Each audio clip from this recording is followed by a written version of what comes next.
Good evening to one and all. Today, fifth day of our Atal FDP. So today we have two sessions. So one from Dr. Asif Azal, a research professor, University of Luxembourg, Germany, and another one section, Dr. M. Parthasarthi, the manager of R&D, Sankara Advanced Mobility Solution Private Limited, Chennai. Now I am request Dr. Rahul Bhadi sir to give brief introduction about Dr. Asif Azal. Thank you, sir. Thank you, Professor. It is my immense pleasure to introduce Dr. Asif Afzal. He is a great academician, over 11 years of experience in teaching and 8 years in research in the field of mechanical engineering, especially specialization in numerical analytics, heat transfer, fluid flow, and AI and machine learning application in engineering. He has more than 200 ACI publications, articles, and 20 Scopus articles. He has continuously recognized as 2% of scientists in 2022, 2023, and 2024. Dr. Afzal is currently servicing as a staff and research faculty in University of Luxembourg in Germany, where he contributes to high value European Defence Agency worth of 10 million euros project. He has technical strength including C, C++, Python, MATLAB, CFD coding, and ANSYS fluent with hands-on experience in HPC, high performance computing using OpenMP plus MPI. He has also served in multiple academic and professional roles globally, including position of Taif University, Saudi Arabia, Seoul National University of Science and Technology, South Korea, in addition to holding uh, Indian University in Chandigarh University and Chitkara University. Dr. Afzal is also associated with seven journals as editorial members. He has executed three funded research projects with strong foundation in teaching, research, training, and academic publishing. Dr. Asif Afzal contributes a globally recognized researcher. So it is my immense pleasure to invite him for our Atal FTP organized by Aditya University. The floor is yours, sir. Please welcome. Thanks so much, sir, for the kind introduction. Professor, you can start, Professor. You And can you can switch on video also. Horizon FDP program and Aditya University for giving me an opportunity to present my research work to all of you. Once again, thank you. So, the today's topic of discussion will be on maintenance and optimization of different management systems in electric vehicles using meta heuristic optimization algorithms and machine learning predictions. So I'll just give a brief introduction about electric vehicles, where they stand, and their growing demand in today's world.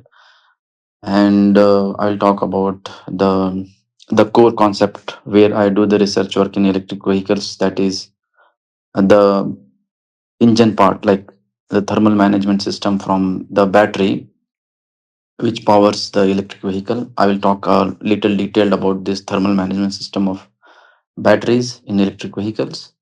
Then I will briefly talk about different optimization meta-heuristic algorithms, which can be used and which I have also used, and where I have published articles using those algorithms. Machine learning prediction algorithms, basically for regression and um, the forecasting of different thermal data of battery systems, and how future I mean, in future, how these optimization algorithms and machine learning algorithms can be helpful in electric vehicle systems can be used, There I'll also throw some light on that one. So let me begin with the introduction with electric vehicles. It is not new that electric vehicles are there in the market now. Everyone knows what electric vehicles are, what they mean, and how they work. Electric vehicles basically they replace the conventional IC engine with battery system. Battery system is the heart of the electric vehicle.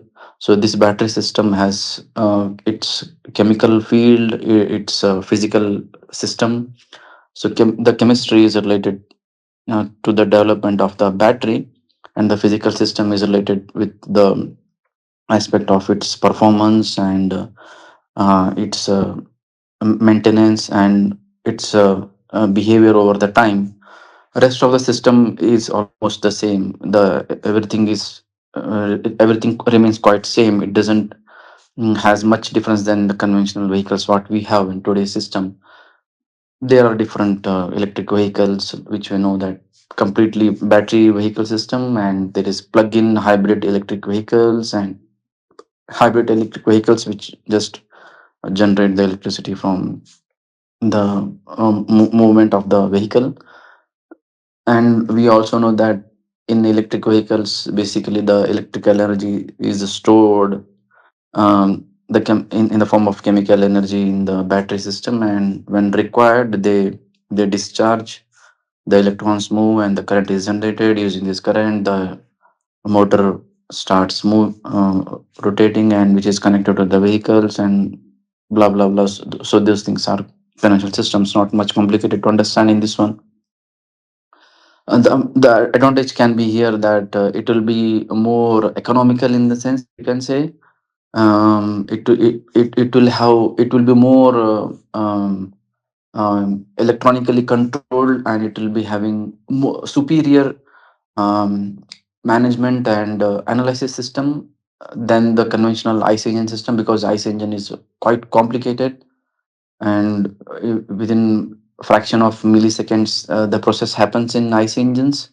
So to exactly accurately predict and analyze what's happening there, still there is no complete theory yet to understand ICE engine concept. But the electric vehicle concept is very simple to understand, but it also comes with a lot of challenges. And that electric vehicle, the main major problem what I have noticed over the past years is that electric vehicles, their performance is not linear. Like as you push the performance of the vehicle to get more movement, the performance is not linear, it is highly non-linear. So as it discharges more and more for higher acceleration, the current actually consumed is the voltage consumed is much higher than what it is supposed to be uh, at the lower speed levels. So electric vehicle, as you can say, they are uh, developed to be used, but still they are um, far away to be completely replacing this conventional IC engines. Because of the technology, we are lagging in the battery systems. That's why I said that I'll be focusing more on battery system, because battery system is the core heart of the electric vehicle, where the performance is all built upon. Even in conventional vehicles, it is all upon ICE engines, and the ICE engines is replaced by battery system. So the battery system remains the center of the electric vehicles. We don't have to much talk about how the sale of electric vehicles has increased over the years from 2013 to 2024. You can see from the graph, I have taken it from IEA report, how the cell, how the pack, how its uh, price has is going down over the years because of the development in the technology. So at the beginning, it was all about lithium ion batteries. Still, the work is going on lithium ion batteries, but graphene based battery system is coming in the market, and it has several advantages and it has its own disadvantages at the same time.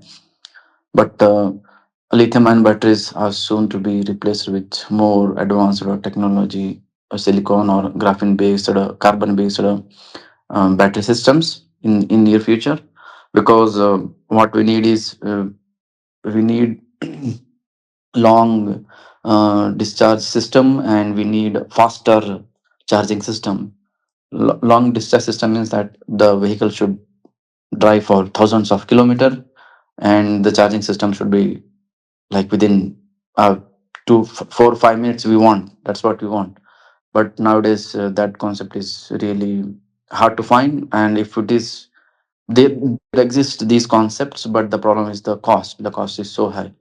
So if we need to have electric vehicles for lasting for longer discharge periods cycles, with the lower charging time, then we need to have less cost of production, so that it becomes common in the it becomes able to replace the conventional IC engine vehicles. So the concept behind this electric vehicle was to reduce the pollution basically. So, and we also know that China is um, progressing very faster in this field of replacing the conventional vehicles with electric vehicles, and to reduce the pollution. They have this vision of reducing zero emission by 2050, for which they are spending billions of amount money in dollars in electric vehicles. China is leading in battery system productions because they have also the minerals required for those, and their production system is also very efficient at the cheapest cost. In Europe, also you can see that most of the electric vehicles are all Chinese electric vehicles basically, because they are cheaper. In of course, as I said, in China also there is a lot of work going on in electric vehicles. That's why they are completely into that. One of my colleague is also working in China, and he said that all the autonomous vehicles are now and all the systems, even the scooters, vehicles, scooters, even the e-bike, everything is based on completely the battery system now. They are completely replacing the conventional IC engines. Everywhere they find battery system, and there is no IC engine system over there. Pollution, basically, they want to reduce the 2050 is not that far, and to have zero emission, zero pollution by 2050 is a challenge which they want to cope up with. That's why they are replacing everywhere this IC engines with battery system nowadays. You can see in the graph how the share of different um, countries like China, European countries, United States in the EV market. China contributes the highest one. The rest of the world is just like in the 10 to 15% range, and China is contributing around 40 to 50%. And over the years, from 2014, it was just like an imagination, but 2024, the scenario has completely changed now. The sale is in millions now. What about the charging system available? The charging systems available now is growing everywhere in every, at least in United States and in Europe. What I can say confidently is that in every station you should, and every parking station you should have electric charging systems for the vehicles, and there will be dedicated place for these electric vehicles to charge. So they are promoting this highly. So if you have electric vehicles, so you will be having a dedicated space to charge your vehicle. Um, so there is a very faster growth in providing public space for charging everywhere, not in just public parking space, even in gas stations also they provide this electric plugins separately counters for this one. On highways also you can see, even in the cities also you can see these nowadays. So with this one, if the demand for electric vehicles is growing, and also at the same time the companies are able to spend more on the research and development part, and the prices are also going down slowly. And at least in Europe, I can say that government is providing a huge amount of subsidies and lease amounts to purchase electric vehicles, whereas for conventional ICE engine vehicles, they don't provide any kind of subsidies or any kind of lease amounts for them. Coming to the battery thermal management system, this is one of the core physical concepts required in battery systems in electric vehicle. You can say in battery system when during the operation, when they discharge or during the charging process or during the discharge process, when the electrons move, they generate the heat in the battery systems. So when they generate the heat and continuously generating it increases the temperature of the system of the battery itself. And for the material of the battery, there is an upper limit of temperature beyond which, if it exceeds, the performance of the vehicle drops, of the battery itself drops. And if the charging and discharging process is at higher pace than the desired amount or the ability, then what happens is that the physical structure also changes. They start increasing the size of the battery system itself increase, and it damages the physical structure of the electric vehicles. And sometimes because of this overcharging and discharging, um, the temperature exceeds the maximum temperature limit of the battery, and it catches the fire, which we generally say as thermal runaway system. So these problems are still common. So at higher discharging and higher charging rate, thermal runaway is a common problem. The electric packs or modules or systems or cells, you can say, they are arranged side by side.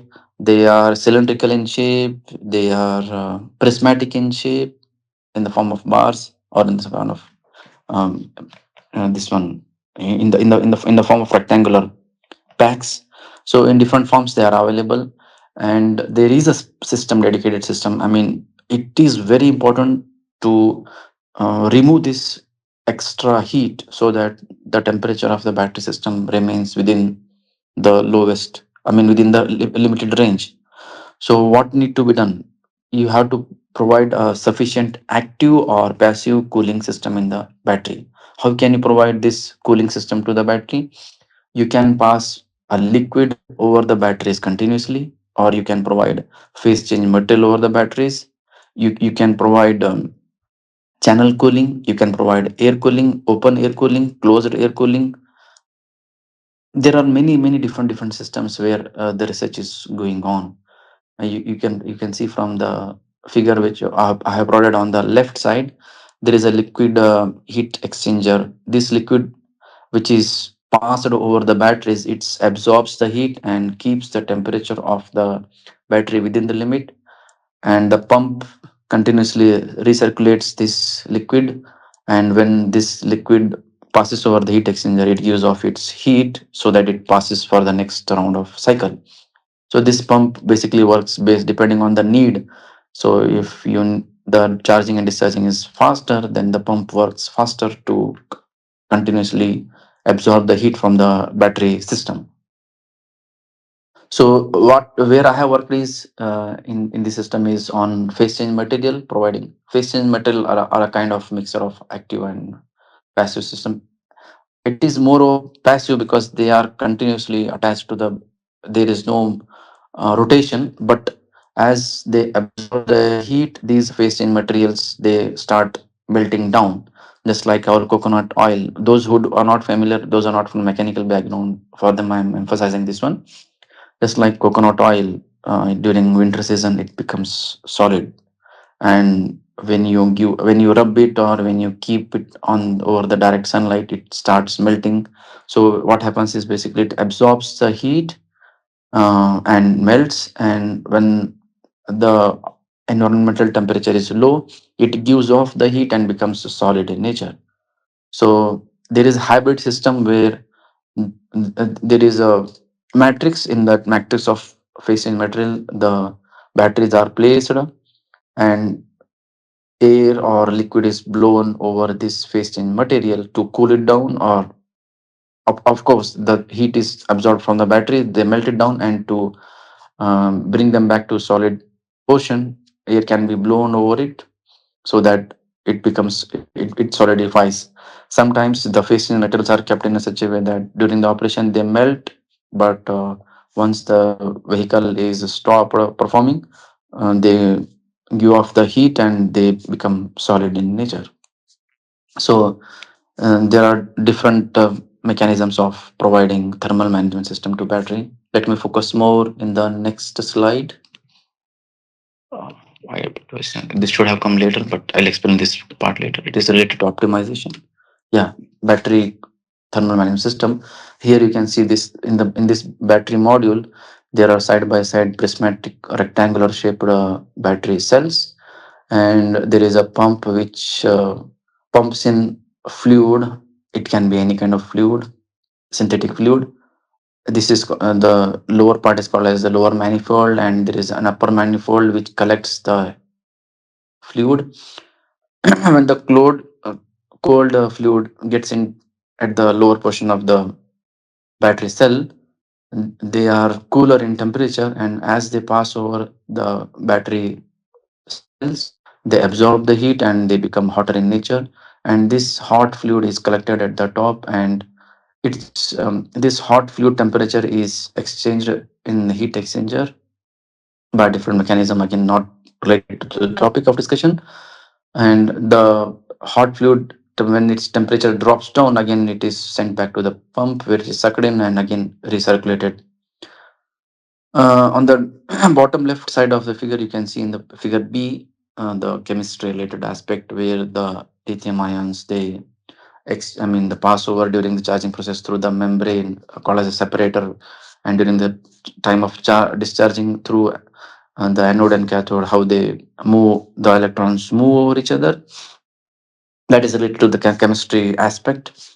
Here on the right hand side, you can see how the fluid is getting in the blue colored arrows is basically show the fluid entering and fluid exiting. And at the interface, I have shown with the orange colored arrows where the heat uh, gets absorbed by the fluid, or the heat is getting conducted from the center to the surface, and from the surface it gets convected to the fluid. um, Basically these are the energy temperature equation, non-dimensionalized Navier-Stokes and momentum content equation, which is used for the modeling of numerical modeling of the battery thermal management system. In this system, we have coupled the conduction equation inside the battery system, which is basically solid, and the fluid requires the continuity and momentum and energy equation. So all these four equations were coupled simultaneously, and they were solved using finite volume method. Here the challenge was at the interface where we can see that the heat flux is coming out of the battery is given continuously to the fluid, and the fluid is in motion. So at the interface the flux is continuous. So the flux was continuous, which had to be solved every iteration. So and all these equations were solved simultaneously. The conduction energy and momentum content equations. So here we had an objective to optimize the Nusselt number and maximum temperature. As I said you, the performance of the battery system reduces if the temperature of the battery goes beyond its maximum temperature limit. So to keep the temperature within the limit, we need to reduce the maximum temperature. Wherever this maximum temperature occurs in the battery, that temperature is called as hotspot. Hotspot location, and hotspot is basically, concentrated temperature, the maximum temperature basically. So this maximum temperature occurs at the upper side of the battery where the anodes and cathodes are located. So to reduce this maximum temperature, we have to increase the Nusselt number. So Nusselt number was tried to optimize, and maximum temperature was tried to reduce. If you try to reduce maximum temperature, if you try to reduce maximum temperature, by increasing Nusselt number, the problem was the high pumping power required or high flow rate of the fluid required. The velocity required was higher. So if the velocity is higher means the pump uh, the power required to pump this fluid at a higher rates was also higher. So that's the catch. If the Nusselt number is higher, the maximum temperature of course goes down, but at the same time the pumping cost also goes up. So we have different parameters which are considered to optimize it. Indi- Individually, maximum temperature was tried to reduce individually. Nusselt number was also tried to maximize individually, and at the same time, in later part, what we did is Nusselt number and maximum temperature both simultaneously was optimized. That is called as multi-objective optimization. Here in this slide, you can see on the left top side the computational domain consisting of two battery systems, and you can say they are symmetric in nature. We consider half domain of the battery and half domain of the fluid for the computational analysis, and we also consider extended fluid domain at the lower side and at the upper side to capture the fluid properties appropriately. For numerical modeling and optimization, we parallelized the numerical solver that we developed inside the house using CUDA, Compute Unified Device Architecture. I mean, which basically runs on graphical processing units. So on the cluster, we had approximately 2040 GPU cores. So for that, when we parallelized this uh, solver using CUDA, and separately, this code was also parallelized using OpenMP for the on the cluster. The performance of CUDA based solver was much higher than OpenMP. Obviously, it is those who know this, those who are from this background, they know it very well. OpenMP is quite slower than CUDA based solver. So we used most of the time uh, CUDA based parallelization for the computational intensive function. OpenMP was basically used when we used a multi-objective optimization or optimization purpose. During optimization process, we have different um, you can say structures for each structure or sequence. We can parallelly run this solver. So for each structure, or you can say each chromosome or each combination of parameter of the parameter combination of the parameters of the battery system. And the OpenMP used to you run it on different processors, and CUDA for computationally intensive function was used to parallelize the code. Here I have shown two algorithms illustratively. This is genetic algorithm, and on this one is the particle swarm optimization algorithm.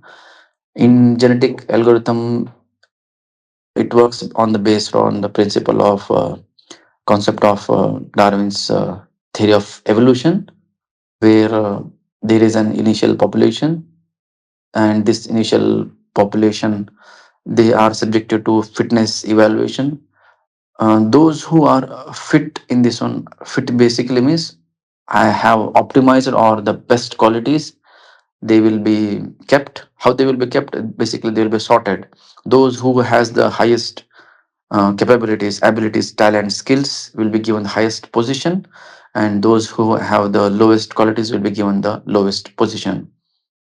And that is called as sorting. We sort the population after subjecting them to fitness evaluation, and once they are sorted, the top best quality population will be called as the parent population, and we do crossover among this highest population, and the population with the lowest qualities will be discarded completely, and there will be a crossover between the initial population. And again, when the new population comes into the picture after this crossover, which we call it as child population, they will be again subjected to fitness evaluation. Sometimes randomly we take one set of people, and mutate their genes randomly to check if these mutated genes chromosomes have good ability, and then again their fitness will be evaluated.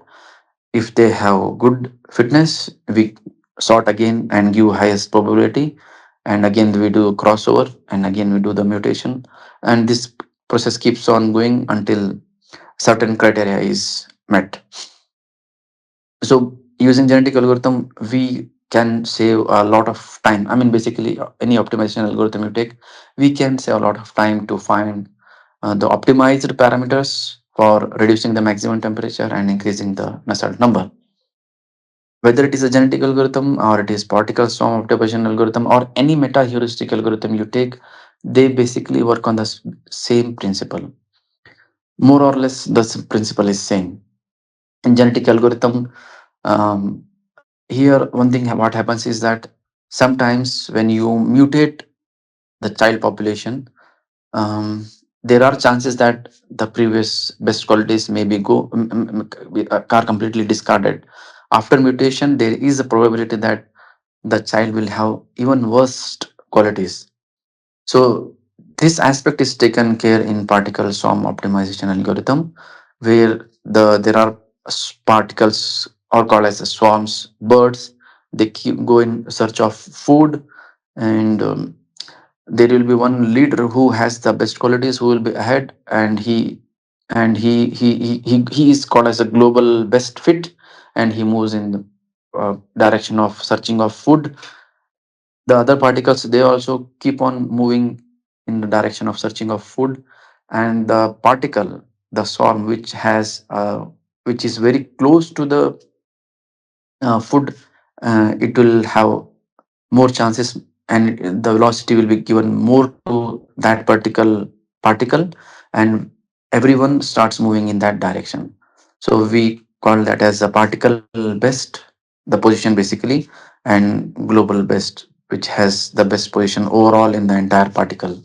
So we give a step, position step, and also speed step to a particle randomly to see how good it is towards the goal, the food basically here in this case. So in this aspect, we have a call as local best and global best concept.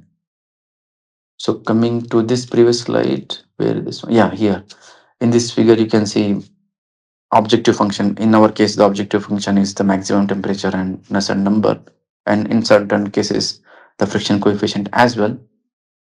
And during the search space, how we move forward, sometimes we have a local minima, local maxima, and global maxima and global minima. So when we explore, we keep on exploiting the options what we have, and we reach with the best solution. I mean, the non-dominated solution. Non-dominated solution means which has the best outcomes in where there is a compromise between the parameters for different fitness or objective functions.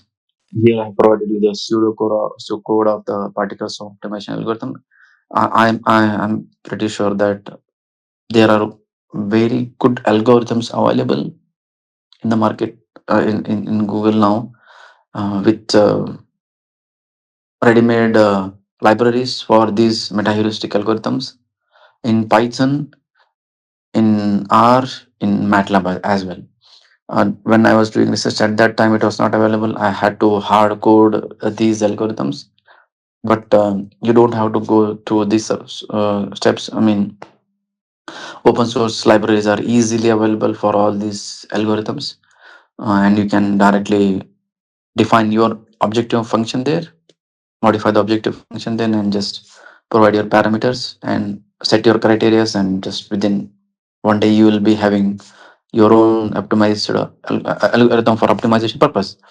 Here you see we start with particle initialization. Randomly the particle is given the parameters. What are the parameters here? It is the conductivity ratio of the fluid and the battery, solid battery, heat generation inside the battery cell, the fluid flow velocity, which is represented by Reynolds number, and Prandtl number, which are the fluid properties, basically the density, viscosity, and its specific heat nature. I have shown you here.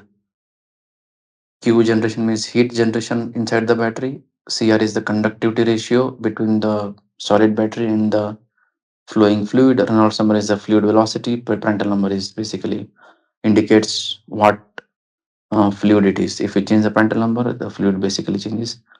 There is also one more parameter called as the space between two battery cells. And as you reduce the space between the battery cell, and the heat transfer rate reduces, and as you increase the space, the heat transfer rate increases basically. So here on the right hand side, you can see the figure. The particles are generated randomly. I mean, this is basically the initialization process, which I have shown as a step one. In this one, for different 10 particles we have generated, which and they have given a random. All it is completely random here. All random values are given to these parameters. Basically, these are the input parameters which are randomly generated. Okay. So, and how for different particle, how the steps has been taken, and for each particle number is shown over here on the left hand side for each parameter basically. And during each cycle, I mean, for different iterations, how optimize the T maximum you are obtaining here. You can see for particle 1 to particle 5, just for particle 5 particles I have shown you here, the maximum temperature is reducing over the iteration. You can see the red one, that is the particle number 2, has the lowest temperature. So whatever the solution is provided by particle 2 is the best solution for us. And the particle number 1, which is in the black color and square boxes, you can see here, is providing maximum temperature high. So it is not a good solution at all for us. Whereas particle 3, 4, and 5 are they are in between particle 1 and 2 in the space. However, as you see, from whatever position they have started, they have reached at their local best. The global best one is the particle number 2, but remaining particles they have reached their local best over the iterations. So this is the beauty of these optimization algorithms, because when I started running my simulations for different parameters, there were hundreds of combinations, and to run these combinations, it was taking months of time. So my supervisor told me to go for this optimization algorithms, which saved a lot of time for me. So for different run number, how this global best is obtained, you can see here. For whatever the global best has been obtained on the middle figure on the right hand side, you can see the global best value provided in star mark, and the respective parameters q heat generation, conductivity ratio, Reynolds number, Prandtl number, which were on the top right figure, which were the input parameters. So for the global best, what are their values is provided on the right hand side figure. So what we get finally here, we get the global best for when I run the solver for different numbers. I mean, during my first run, what I get the global best to my run number 10. So I run this code for multiple times to see how the global best, what different global best and what different combination of parameters I get basically. So this is single objective optimization. This is one more work which we did using artificial bee colony optimization algorithm and cuckoo search optimization algorithm.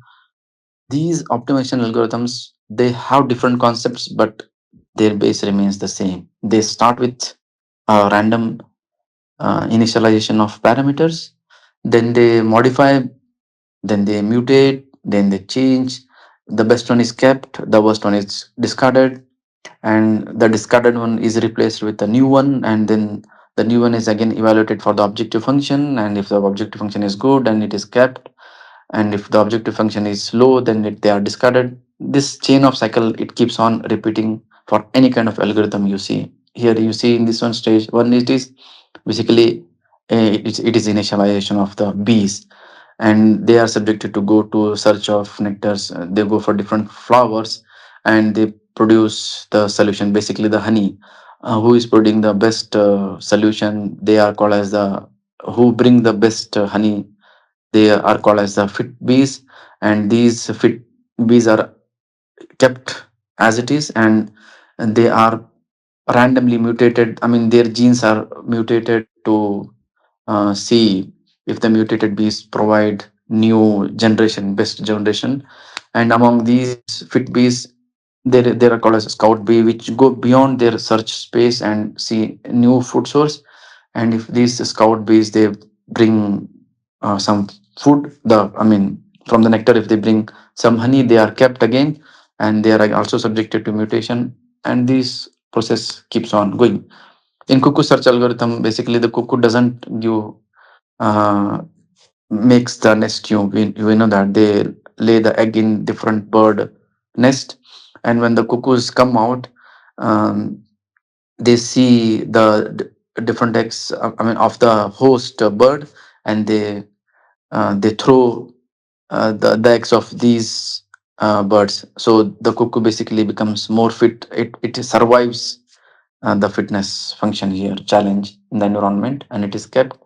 And they are given the random walks. I mean, which we call as levy flights. And these cuckoos are given different momentums. So because of these momentums, they are called as mutated cuckoos. Again, they lay the eggs, and if these eggs are fit enough, then again they are given the random walks. Again, they go to new nests, and in these nests they lay the eggs. And from the eggs, whatever the chicks are there, the host chicks and the cuckoo chicks, if they are fit, they survive. If they don't, they are not fit, they are discarded, and this process keeps on going. I have provided two tables. On the table left, the multi-objective optimization and single objective optimization both wasn't, but I have not provided the results for single objective optimization. I have provided here only the results of multi-objective optimization.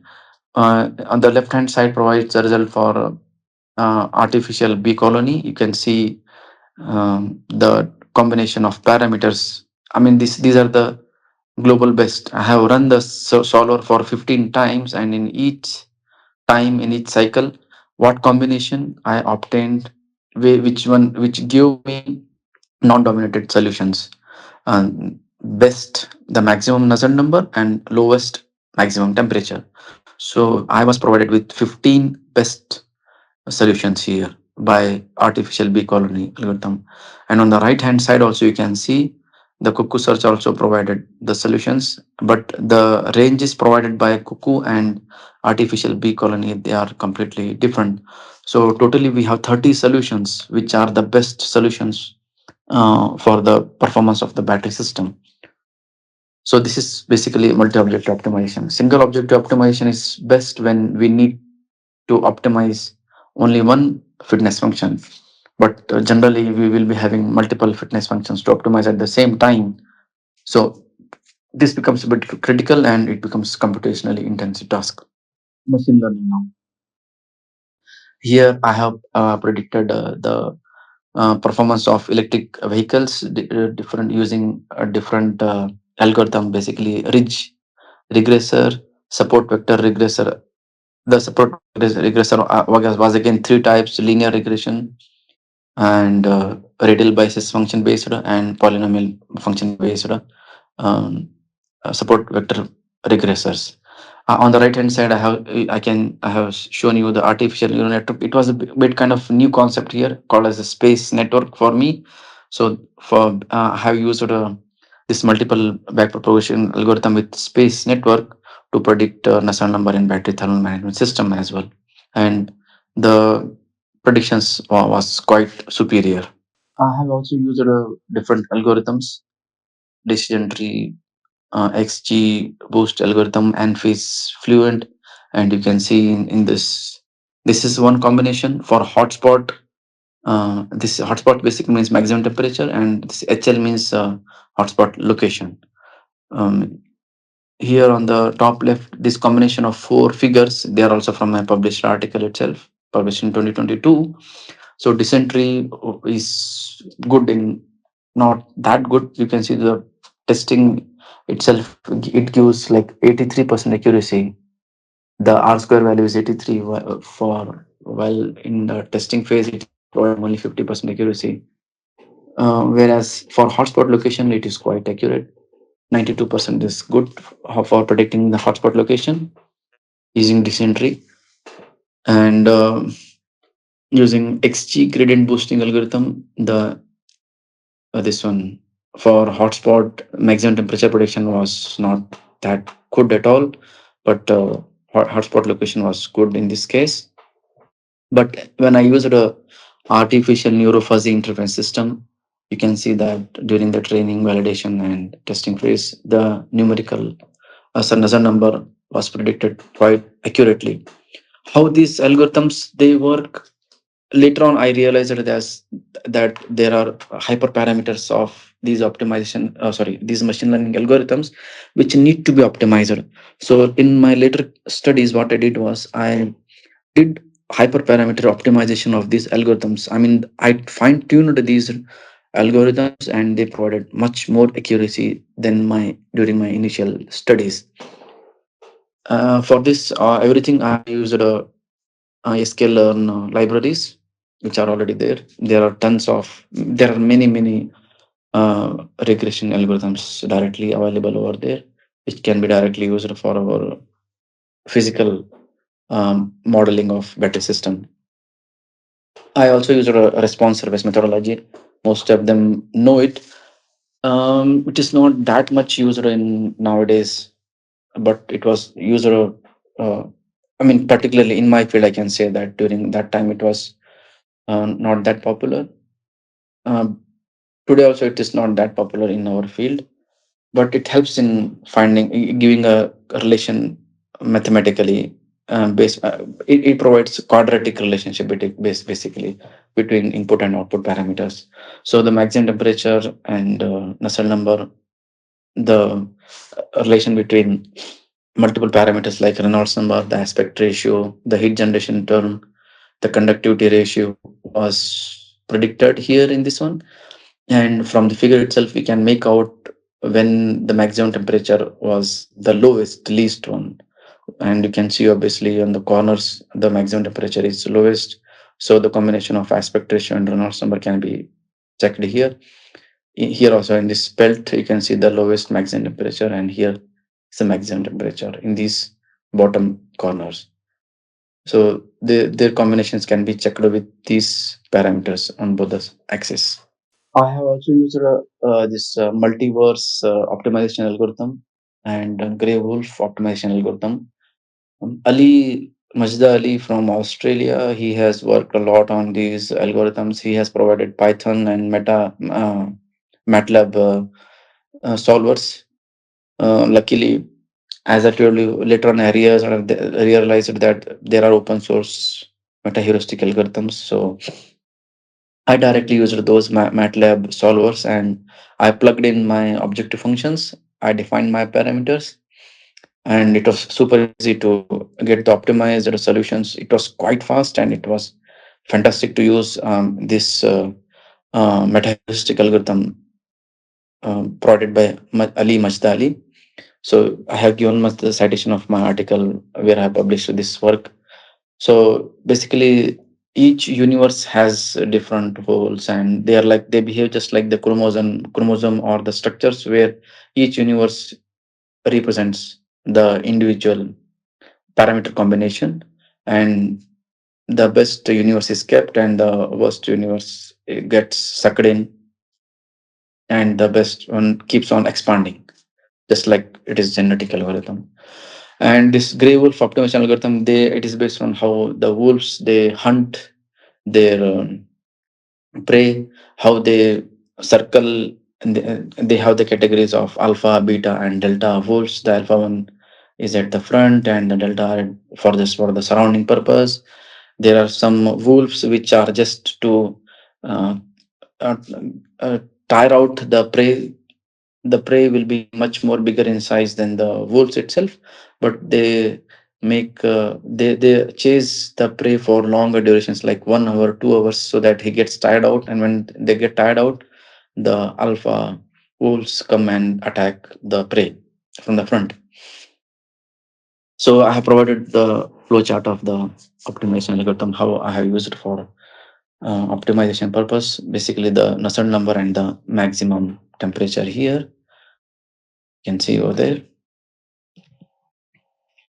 Different solutions what I obtained here. I mean here the results are much more in detail than the previous solutions what I provided here. This is just 2023 work, and here you see in this case for different iterations how the solution of Nusselt number and maximum number reaches its best. When this was tried individually, I mean for single objective optimization of Nusselt number, you can see that it started with lowest Nusselt number, and as the iteration kept on going, it reached the maximum Nusselt number. And the beauty was that the Nusselt number obtained at the end of the iteration, 100th iteration, was very close in each cycle. So this multiverse optimization algorithm beauty was what I observed was that they all the time they converge, they provide the same combination of parameters, the best one. So when I ran 5 times, I obtained the same solution. And you can see maximum temperature was highest at the beginning of the iteration, and at the end of 100th iteration, you can see the maximum temperature value is the same for each cycle. And here I have provided the combination of the Nusselt number and the maximum temperature, which was the best during different cycles. Okay. Here you can see the maximum temperature is 0.34. 0.34 here, which I have obtained here 0.34. It is the same 0.34 there. And Nusselt number combinations can be seen. The Nusselt number is also in the same range 82, 82, 81.8. So they're all both in the same range for each cycles. And for each cycle 1, 2, 3, 4, 5, what were the parameters? Spacing between the batteries, aspect ratio, heat generation, Reynolds number, Prandtl number, conductivity ratio. What was the values of these parameters obtained for Nusselt number and maximum temperature when the fitness was evaluated individually? This is the output what I obtained. Similarly, for gray optimization algorithm, also you can see that when I use it for single objective optimization for it, later on iterations they converge in each cycle here also and here also. So this is the combination of the best Nusselt number and the maximum temperature. Just like this bar graph, I have provided you the space graph over here. And during the iteration, these algorithms have something called as solutions in the archive. They generate tons of solutions, and they keep the solutions in the archive to compare the results. This is multi-objective optimization process of using multiverse optimization algorithm and gray wolf optimization algorithm. means, I mean, basically multi-objective multiverse algorithm and multi gray wolf optimization algorithm. So for Nusselt number and maximum temperature, they were used, and for 5 cycles, how these non-dominated solutions, how the maximum Nusselt number varies during each cycle and how the maximum temperature varies during each cycle can be shown over here. They're completely random in nature. They provide widespread solutions. And also on Grey Wolf, also you can see here the solutions provided are not in the same range. They are widespread in the nature. So both Nusselt number and maximum temperature, both optimized solutions were obtained in the same cycle. Um, it means that it provides a compromise between the solutions. If one solution provides best Nusselt number, the maximum Nusselt number, but the maximum temperature will be uh, respectively very high, so or the pumping power will be very high. So we need an compromise between these solutions so that the maximum temperature is low, at the same time Nusselt number is high, indicating that the pumping power is also in the medium range. Um, this is for multi objective optimization for different cycles. What I obtained the values for Nusselt number and maximum temperature using both algorithms, and what were the values of the alpha, beta, and delta given it for each cycle. and who has provided what alpha has provided the solution, what beta has provided the solution during each iteration is checked over here. And also to check these algorithms ability to check their how they provide the solutions, whether it is good combination or not combination. Ali Majdali has decided some parameters called as inverted generational distance IGD and the generational distance GD and metric of spread. You can see that this IGD and GD should be very close to each other, whereas metric of spread should be um, varying, which is obviously seen from this figure. And this is for prediction modeling of the Nusselt number and maximum temperature data using Gaussian process algorithm. What I have done here is, as I told earlier, I have tried to uh, I mean, mm, optimize the hyperparameters of the algorithms. Basically, the different aspects of the algorithm. Here, mainly the alpha parameter of Gaussian process algorithm was changed, and for different changing alpha value I have mentioned here at the bottom. So I kept it from e to the power of -9 to e to the power of 1. So as you keep on increasing the alpha value in this Gaussian processor, you can see that the training phase fails, indicating that when the alpha value is lowest, the training is highest. I mean, the different attributes also, the metrics course also have provided on the upper corner of the graph. They are the best here, and as you keep on increasing the alpha value, they keep on reducing, and it is the worst on the bottom right corner. Similarly, in the testing phase, prediction phase, you can see when the alpha value is low, the maximum temperature is predicted with very high accuracy. I mean, good accuracy, at least can say. And as you increase, it keeps on reducing here. Similarly, for Nusselt number, the Gaussian process algorithm was used, and for lowest alpha value, I mean, this is the fine-tuned value. We get the best results here and here, and as you increase, it keeps on reducing. One thing here, what I noticed is that there is a limit, there is a range for this alpha value, which should not be kept very low and not too high. At lowest level, the training may be successful, but not the training. Whereas at the highest, of course, it fails obviously. So there is a middle value of alpha, that is alpha 1 e power of 5. The testing, the training phase is good, not as good as the first case, but you can see that during the testing phase, the value is far better than the first case. So as I said, there is a low, medium, there is a limit, there is a range where this Gaussian processing regression algorithm performs best. So we have to choose this value. We have to fine tune the alpha value in this regression algorithm by doing a lot of repetitions, running multiple times. And this is for maximum temperature using uh, gradient boosting algorithm for Nusselt number and maximum temperature. You can see that here the first one is the best one. When I use, I have tested it for different loss functions. Basically, the loss functions were for Huber, quantile, MEA, MSE. So when it was mean squared error, the loss function was kept at mean squared error. The accuracy was highest for testing and training both points, even for the Nusselt number as well. That was what I talked about, was just related to my research work. And in general speaking, um, for the electric vehicle performance, like the power demand, the state of health of the battery, the state of charging, discharging, which varies upon the type of the driver, the vehicle condition, the road condition, the environmental condition. So there are different aspects. All these aspects can be taken care by a machine learning algorithm to find their something called as corrected energy, the chemistry aspect, the consumed energy, the absolute energy in volts, the states, different aspects can be taken care. I mean, the aspects which are in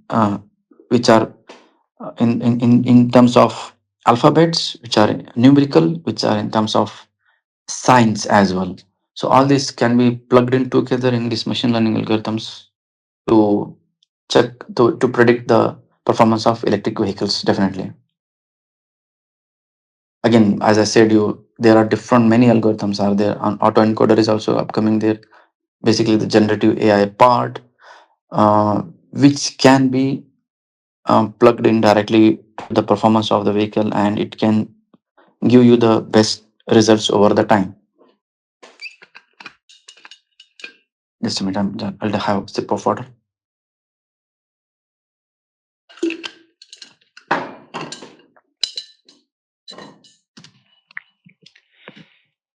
This is pins also. It's not a new concept. It is familiar concept.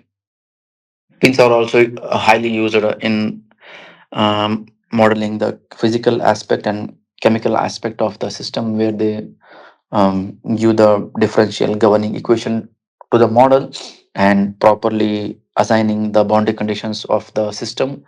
And when the Navier equation or any chemical species energy transport equation, whatever equations you have, that can be usually generally predicted by using this pins. And it has been, there is a lot of established literature in this field also, which is used to predict the performance of electric vehicles. It is something not which is new. I can also say that generative AI is also among one of the best solutions to use to check the performance of electric vehicles, different aspects, to also get the optimized solution of the electric vehicles. Not just prediction, it will also help us in optimization. So both aspects will be taken care by these generative AI part. Coming to the scope and future work, the real challenge is to predict during the actual conditions when the driver is, because the performance of the vehicle itself and the performance of the vehicle also depends on how the user, the driver, takes care of the vehicle, how he drives it, what are the conditions, what are the road situations, and if you drive the electric vehicle in Finland and if you drive the electric vehicle in on, on desert, the performance will be different. So machine learning will can play that role in proper prediction of these electric vehicle performance. And um, the the safety management can also be done by machine learning part. The thermal aspect, maybe the physical aspect, like detection of whether the battery is undergoing will undergo overheating if the vehicle is used continuously like this. What are the risks of hotspot or explosions or any abnormal patterns? For this one, machine learning can be used.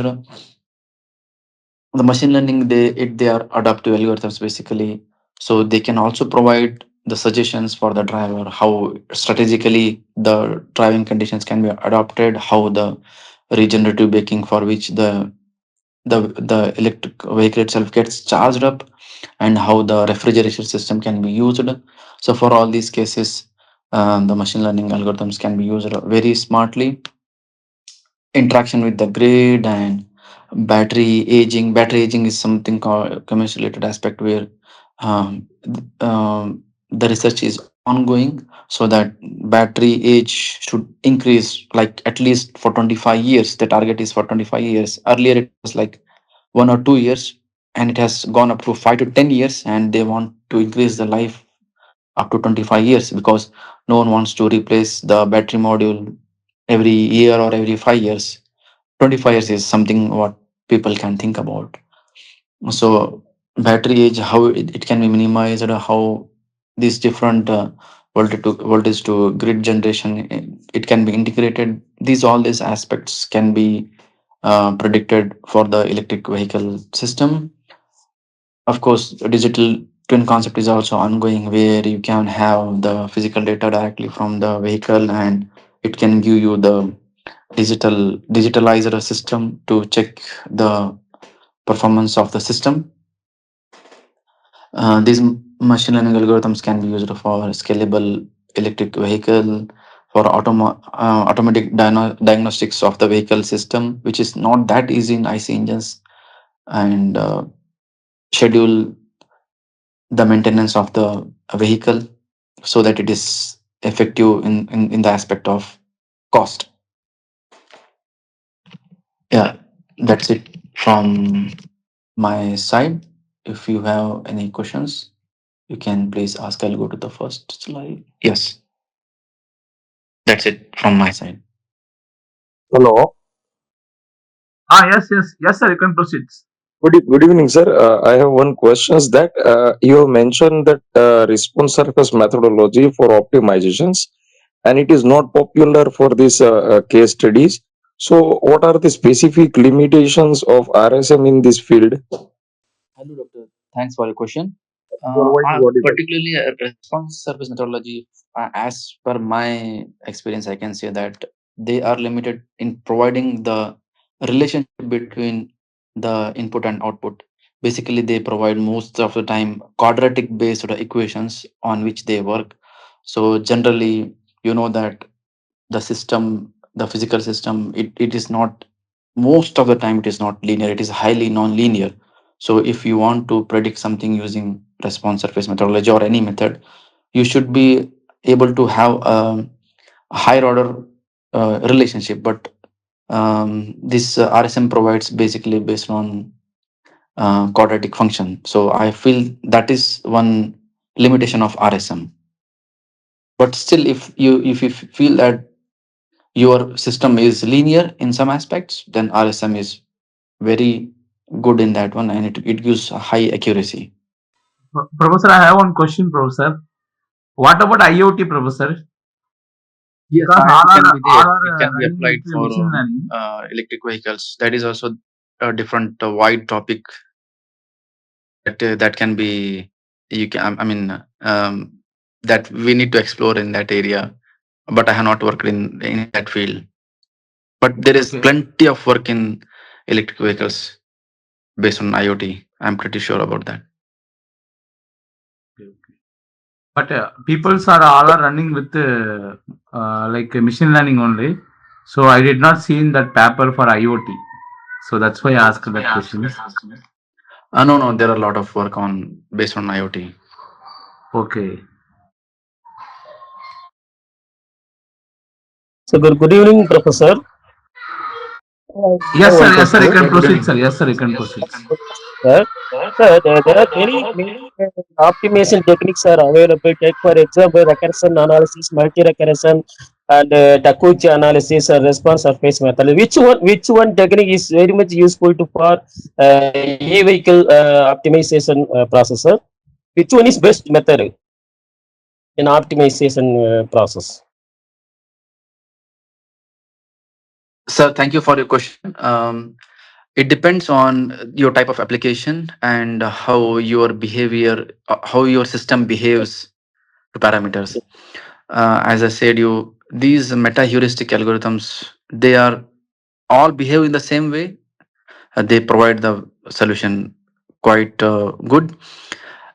The Taguchi method you take or any other method you take, the most important parameter is that how your function behaves to the input parameter. If it is modeled properly, then obviously the Taguchi method is the easiest method and gives the best and easy solution. Taguchi method is super simple to use.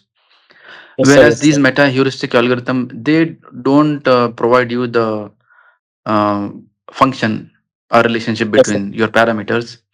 So in Yes, sir. that case, if you have your own solver or you have own relationship, then you can use these meta heuristic algorithm, and they will go beyond the search space and try to find out the best solution for you. So I cannot say there is one good algorithm which has to be used. So depending upon your system that you're modeling, you have to try different algorithms basically. Yes, sir. Yes, sir. Yes. And also it depends upon the controlled factors. Thank you, Sorry, sir. can you Thank you, repeat the sir. question, please?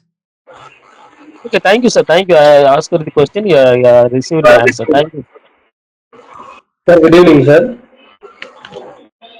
Yes, sir. Yes, sir. You can proceed, sir. You can proceed. Good evening, sir. Good evening. Good evening, sir. Sir, my question: how ML can drive the future electrical vehicles by enhancing the both performance and sustainability, sir? Yes, of course. Because ML just does not predict model the system. It can also predict uh, real time data, right? Like it can extract the data directly from the satellites of the road situation, the environmental situation, or if there is any live accident ongoing, it can predict that. It can check that one. It can fetch that data also using IoT, as our Professor Limlai asked about it. So combination of this IoT and artificial intelligence, it can help in maximizing the performance of electric vehicles and minimizing the risks. And it will also get trained the data of how the particular user, the driver, is using the vehicle over different time. It will have that data as well.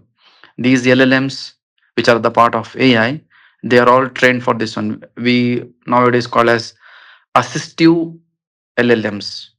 I mean, for each particular human being, they will have each ML model which is trained specifically only for you, your sake, for an individual sake.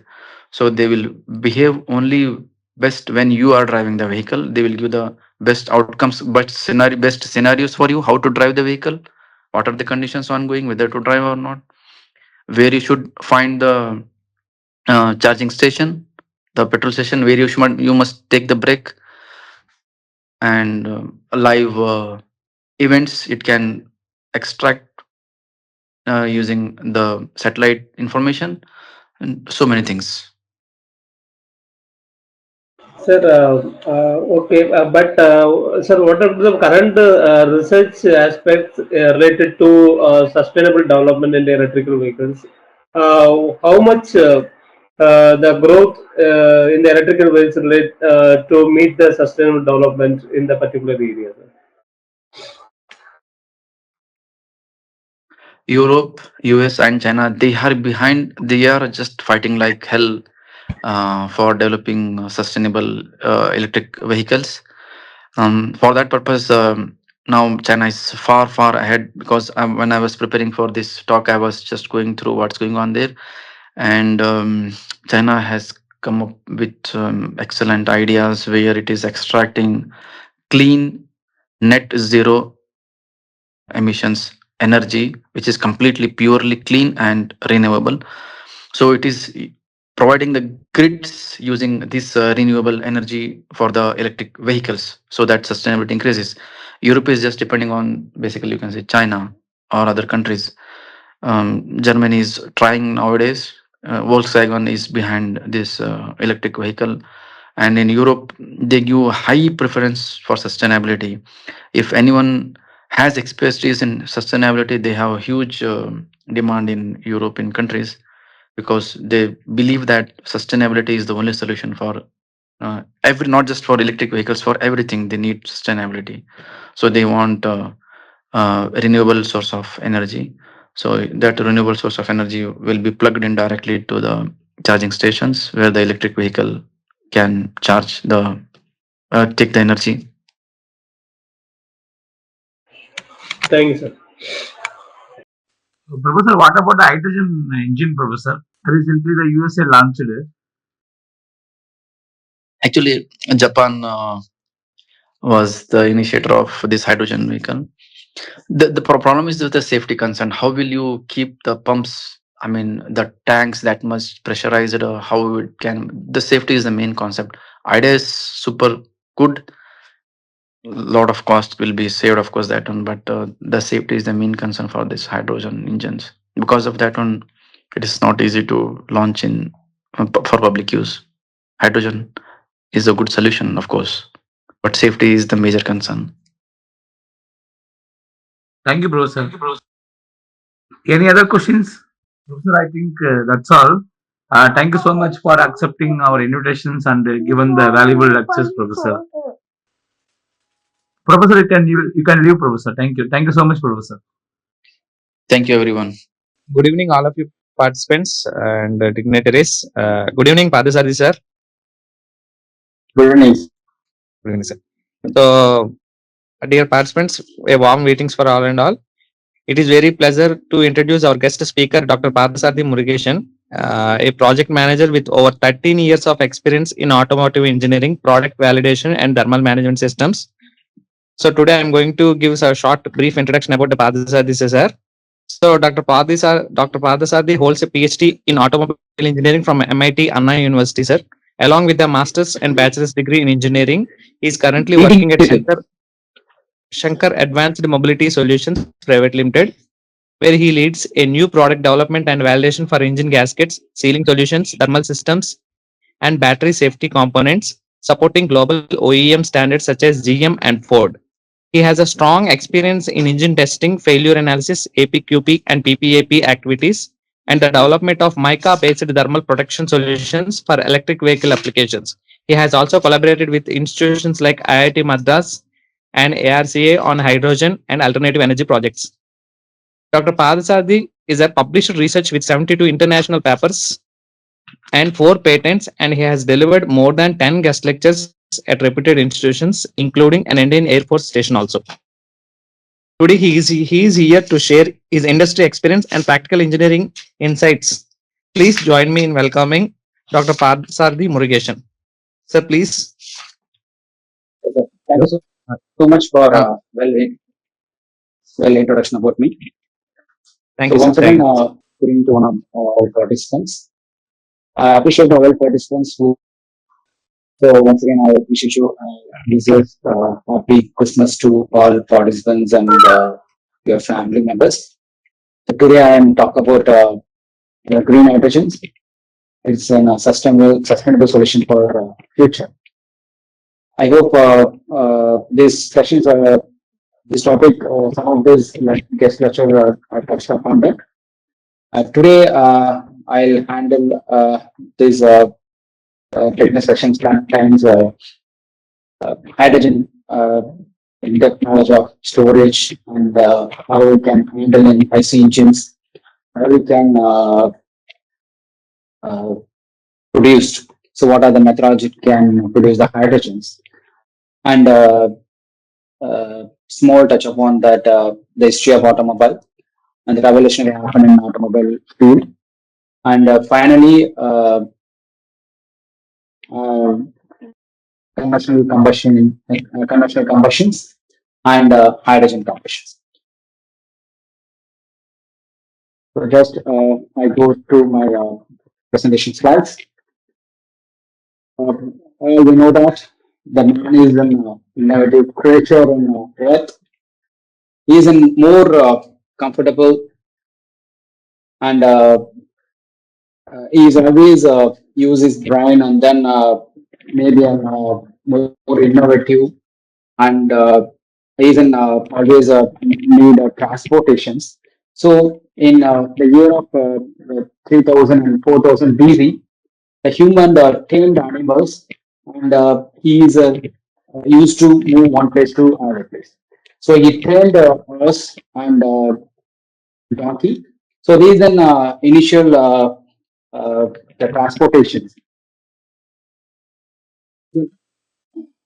After 3000 BC, so the human invented one the super one gadget that uh, makes a big revolutionary in automobile industry that invented in Iraq.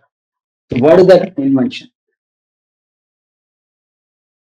Many of participants already are guess his answer. Yes, wheel. So after invention of wheel, can easy to transportations. So this wheel can attach with this bull cart, and then even the human can easily move from one place to another place. So and just we can see this the evolutionaries of automobile field. So the IC engine invention is happened in 17th century, the earlier 17th century. The first automobile vehicle invented by Joseph Cognot, the year of 17th century. The first automobile vehicle, the speed is 10 kilometers per hour. So now we are in 2025. The maximum speed in on-road vehicle roughly are 500 kilometers per hour. So there is a drastic revolutionary, the drastic technology invented in the automobile sectors. So in 18th century, the first IC powered automobiles came in the market. Then slightly you can intervene the hybrid vehicle technology. So the hybrid, what is the hybrid vehicle technology? The both IC engine and electrical vehicles, the electrical motors join together in the automobile vehicles. There is an called in hybrid vehicles, and the recent days the pure electrical vehicles also rolling in the uh, road roads and fuel cell vehicles. Fuel cell vehicles not completely are common in roads. So still some of the countries uh, successfully running the fuel cell vehicles. And so what are the major sectors in the automobile? So chassis, so it gives an skeleton of the any vehicles.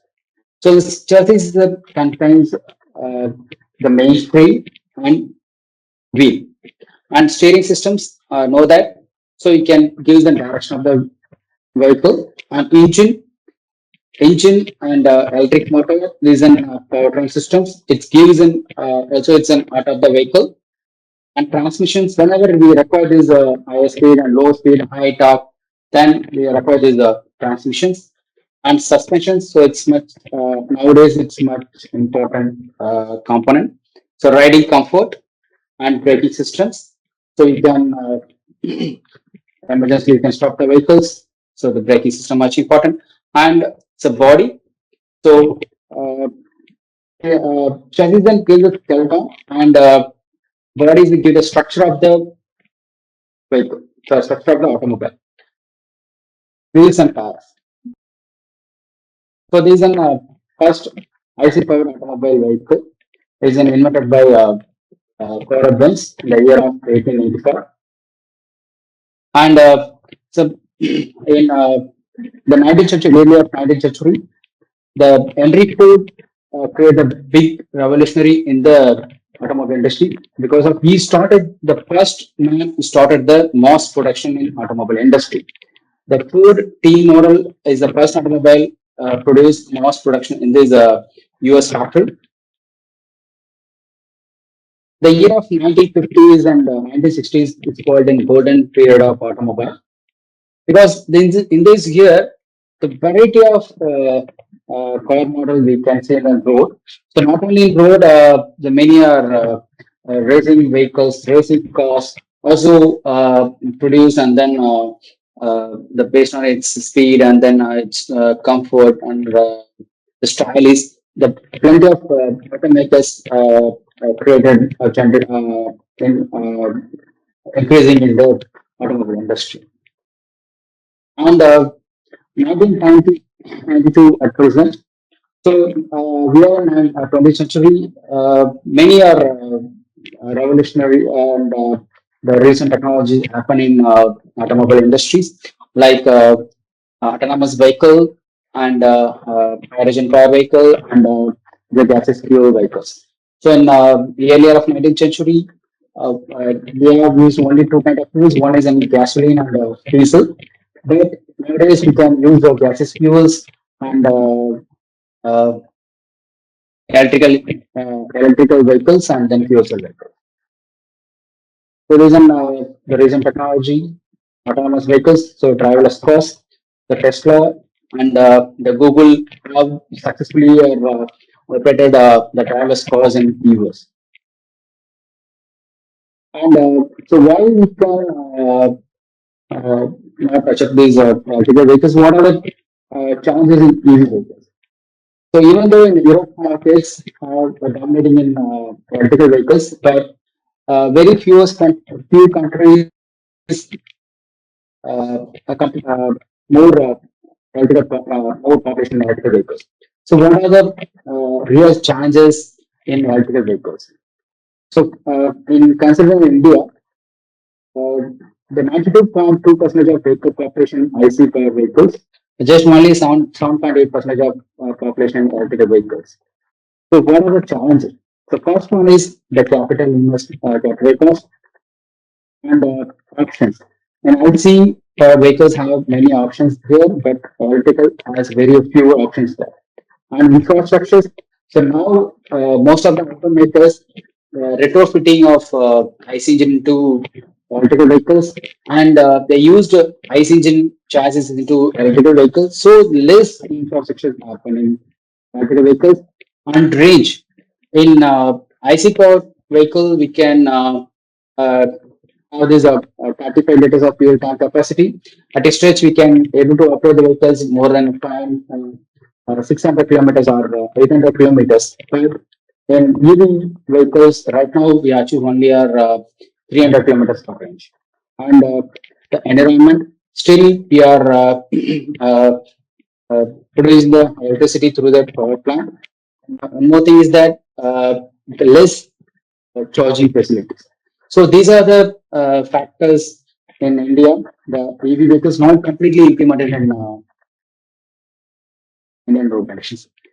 And, the charging. So normally vehicles putting the charge is taking electric vehicles. The battery is completely charged takes 8 hours. But in swapping conditions, we are reducing the charging time into less than 5 minutes. So most of these EV uh, makers, they are choosing instead of charging station, they go for the swappable battery stations.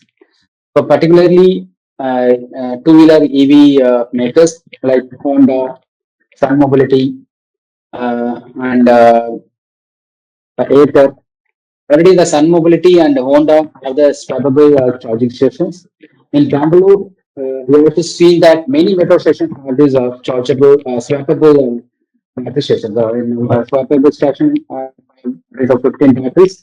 The drivers who come and plug in their empty battery enclosure in the swappable and then swappable station, and then get paid money, and then get in the full battery pack and put it in, insert in the vehicle, and then go. Which take minimum less than 5 minutes.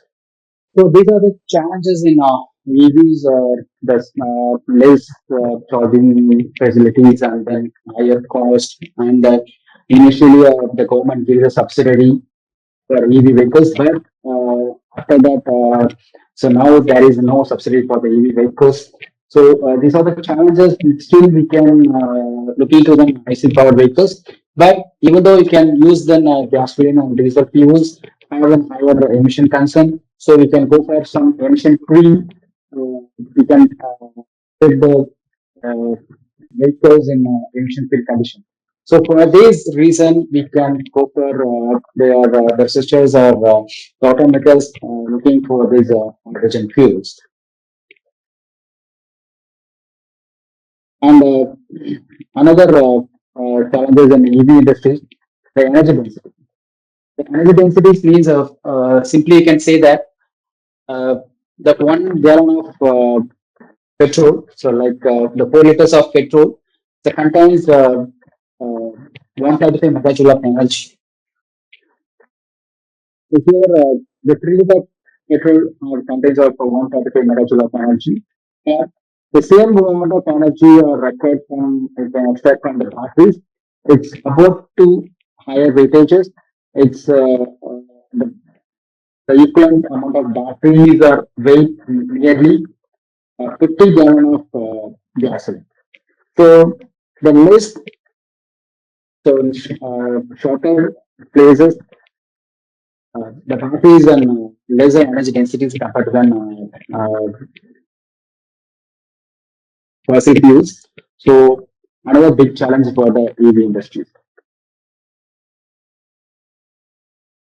So these are all the factors pushing to alternative fuels.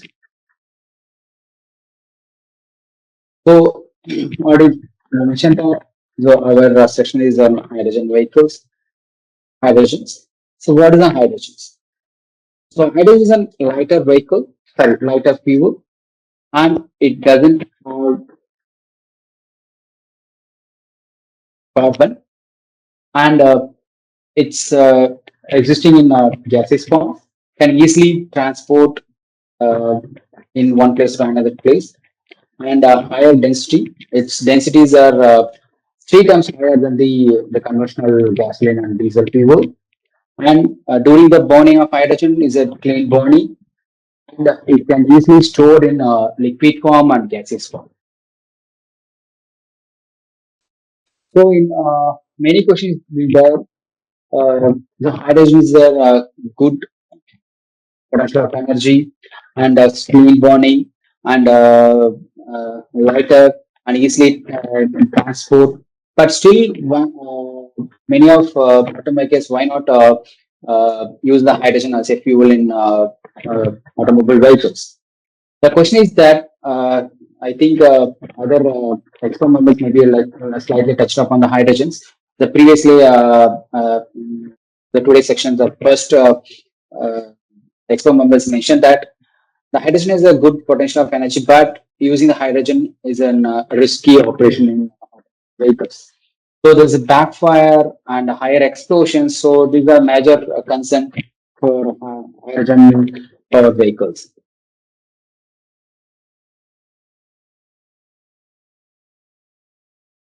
You know the why we are choosing the hydrogen vehicles.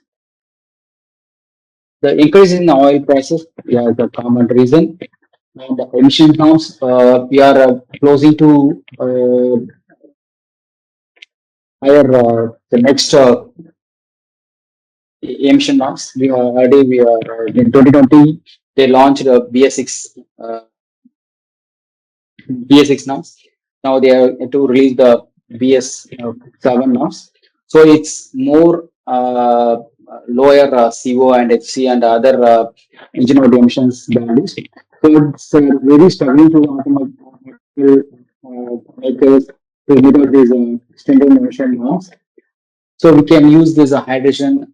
Can easily can meet out this the current emissions and the poor air quality and using the hydrogen is a currently you can use the hydrogen is a lower operating cost and reduce the dependency on conventional fossil fuels and improve the domestic market because hydrogen is a renewable source currently available in atmosphere and reduce the emissions and reduce the oil import.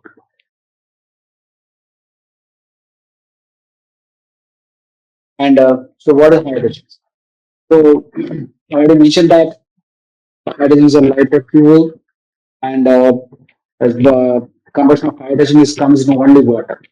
So pure hydrogen react with an oxygen to get the water, but it's happening only you can supply the oxygen. So we can't be able to supply the oxygen out of the automobile engineer, automobile vehicles. We can supply the natural air. So natural air contains the other impurities, so we can't get this pure water in exhaust.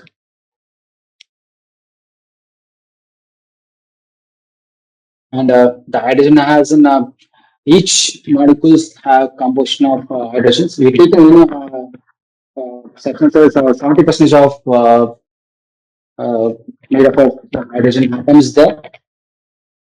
Simply we taken this gasoline and diesel is then more than 80% of the hydrogen will be there. So we can easily extract the hydrogen from any substances.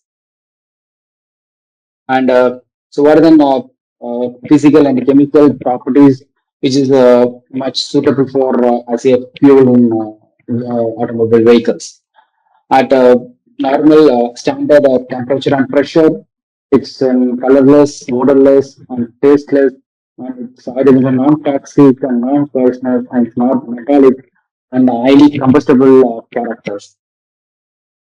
And at room temperature, hydrogen in gaseous state, and hydrogen density is 0.08 gram per cc. So it's in the density is 14 times lesser than the uh, natural air. So hydrogen always in top of this atmosphere, and is in higher diffusivity. So higher diffusivity means we can easily mix with in case of in case of hydrogen leaks from tank can easily diffuse with air, and it is insoluble with water. Already discussed, highly inflammable, and the pure hydrogen and oxygen flames emit UV light, which can't be seen in we can't see in naked eye, and the hydrogen flames are in blue in color, and the hydrogen is in a very lower freezing melting point. It's at a temperature of minus 250 degrees, minus 250 degrees, 252 degrees Celsius. It comes in liquid stage. So above minus 250, it comes in gaseous stage. So it's a very complication to convert the liquid form of hydrogens, and it has an low ignition energy and a low boiling point. So I already mentioned that the hydrogen is a colorless. Hydrogen is colorless, and then hydrogen flame also a little. We're not able to see that. So you just look at this picture. So left hand side, the propane flame is there. Normally, propane flame is an orange, reddish orange in reddish orange in color. But hydrogen is not able to see in that much as look up this propane flame in night time. In daytime, the hydrogen flame you're not able to see that in normal eye. That the thermometer, the IR thermometer, able to see that the higher temperature zone is there in hydrogen flame condition, hydrogen flame regions. But here the propane flame, we are able to see that reddish orange color, but and the higher temperature meter is not that much of hot compared to the hydrogen flame region. So I already mentioned that the chemical property of hydrogens, the melting point is minus 259.16 degrees Celsius, and boiling point is density is about 0.08 gram per liters, and the critical point is 32.938 Kelvin, and heat of appreciation 445 joule per Tron, and molar heat capacity is 28.83 joule per mole Kelvin, and thermoconductivity 0.18 watt meter per Kelvin, and the heating values are higher heating values are 141.9 megajoule per kg, and lower rating values of 120 megajoule per kg Kelvin. So these values are much higher, three times higher than the conventional petrol and diesel.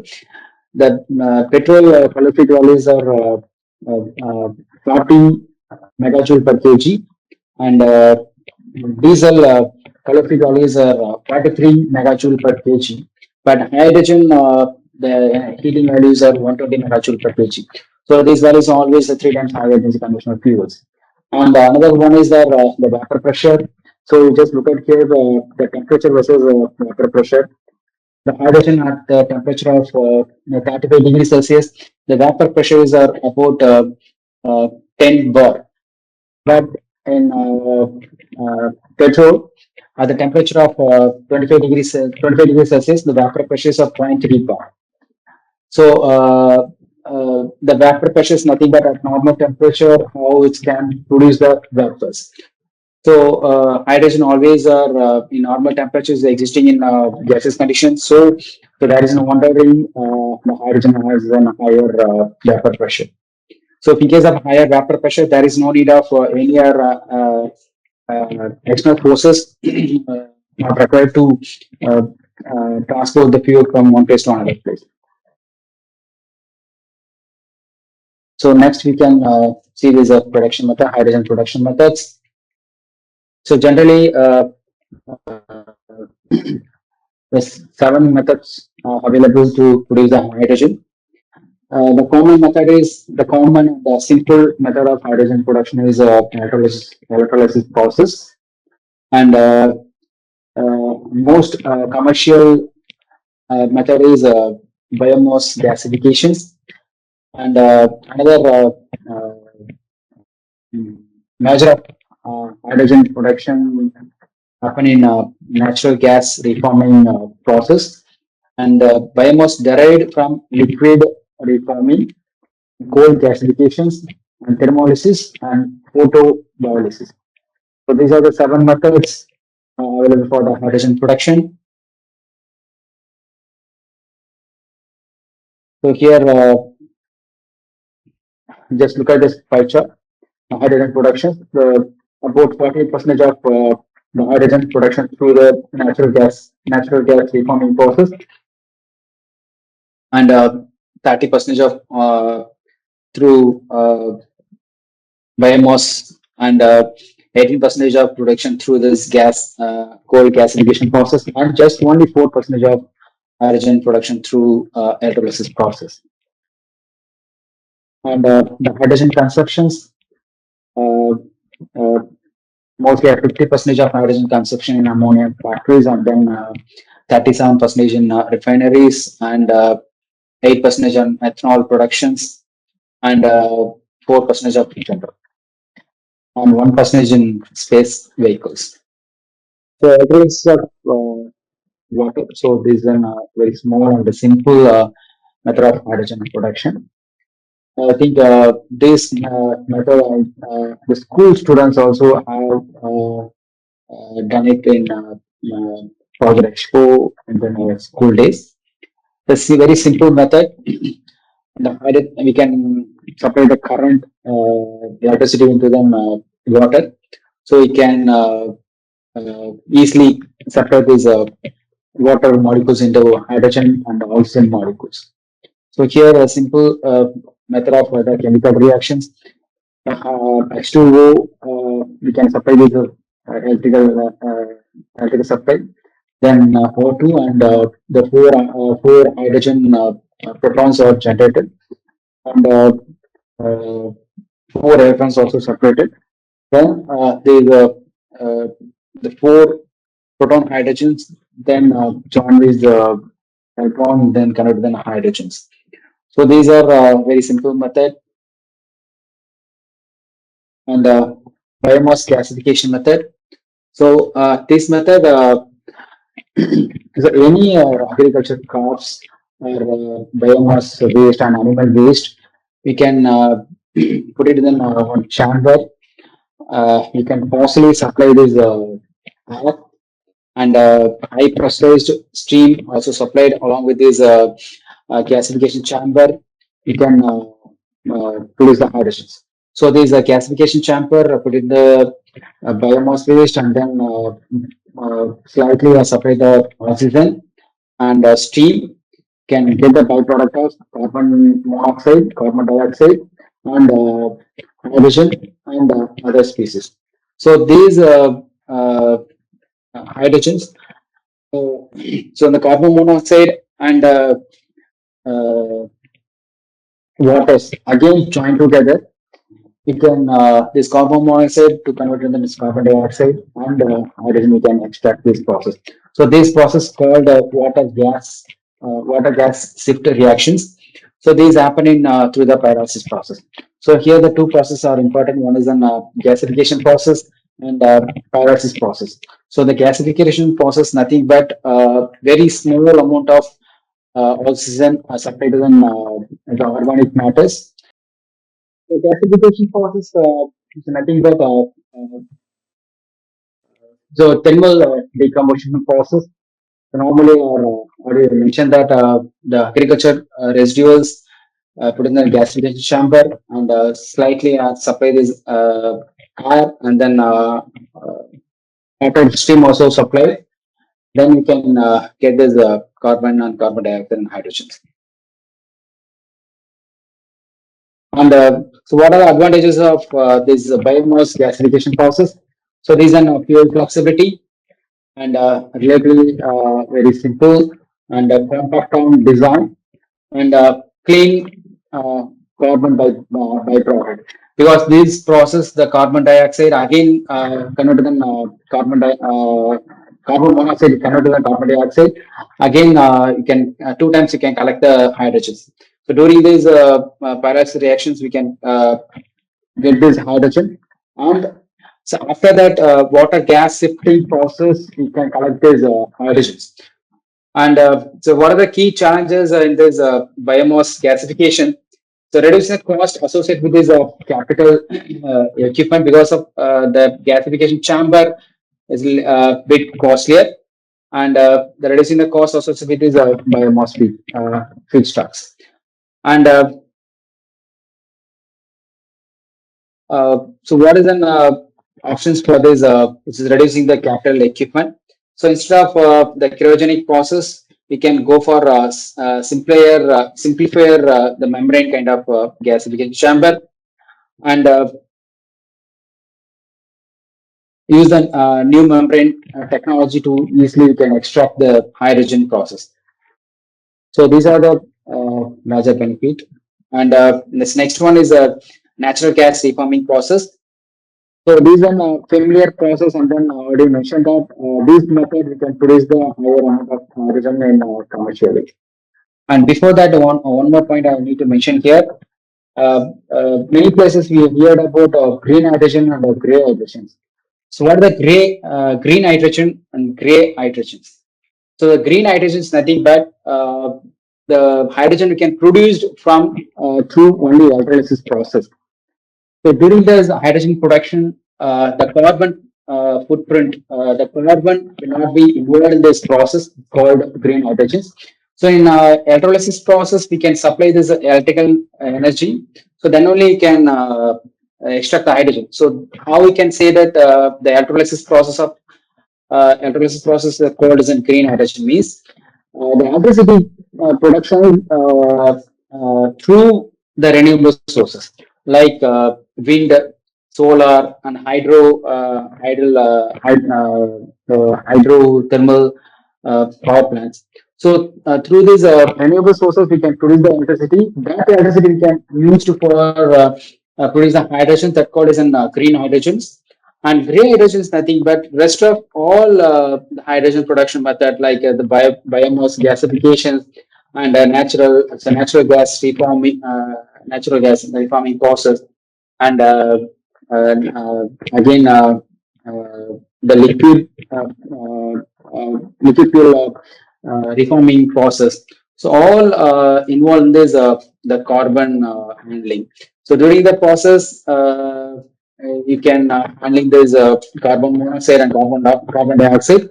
So so this process, the carbon handling in the carbon producing during the hydrogen process, hydrogen productions. That kind of hydrogen production process called gray hydrogens.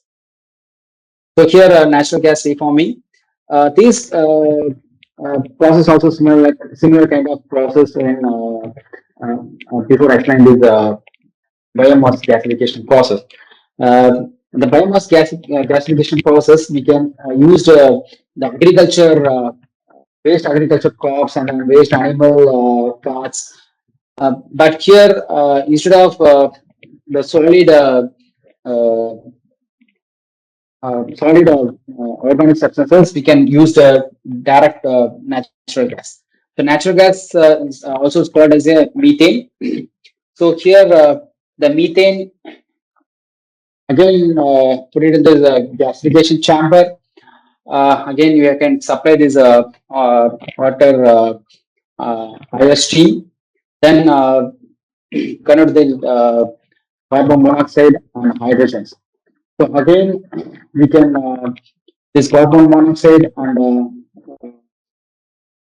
this carbon monoxide react with these waters to convert it in the carbon dioxide and hydrogen. So here, the similar kind of the water gas shift reactions will be there to further to extract this hydrogen from this carbon monoxide production. The next method is biomass derived liquid reforming. So, so this method we can use ethanol and methanol. So first one is on biomass, completely solid waste. Second one is on methane gas, and this biomass derived liquid reforming. You can use liquid fuels. So ethanol, methanol. Again, these fuels in a gasification process. Then higher steaming can pass it through this chamber. You can convert this byproduct, this process. We can get this carbon monoxide and the hydrogen fuels. And again, this carbon monoxide, we have react with this in water. We can collect this extra hydrogen. So, so what are the major challenges in this liquid reforming process? Uh, so capital investment and then the process efficiency and the coal gasification process.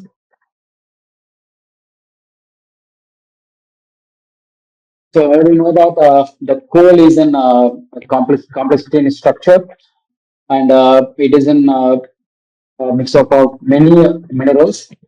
So, so this coal is an have higher carbon content.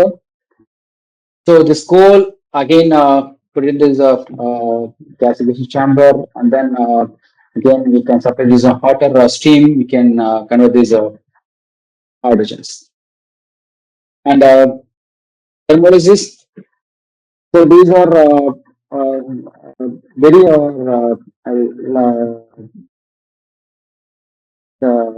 rare process. So most of these processes are not using to kind of produce the hydrogens. This method we can use the higher temperatures and decompose the water and separate this oxygen and hydrogen. You can extract the hydrogen from the water. So the high temperatures involved this process. So this process is much complicated, and then it can be used uh, naturally. And the photobiolysis, the photosynthesis, by using of again the same water, the react with the sunlight, and then in ambient temperatures we can extract this hydrogen. So these methods we can extract the hydrogen about 1 to 5%. So very least amount of hydrogen extract from this process. And so compared to this, all these hydrogen production methods, the steam reformation of methane gases. So these method major source of hydrogens. And for this method, we can use the nickel catalyst. And the next method is coal gasification process. So this method also used as a most production of hydrogen generations and electrolysis of water.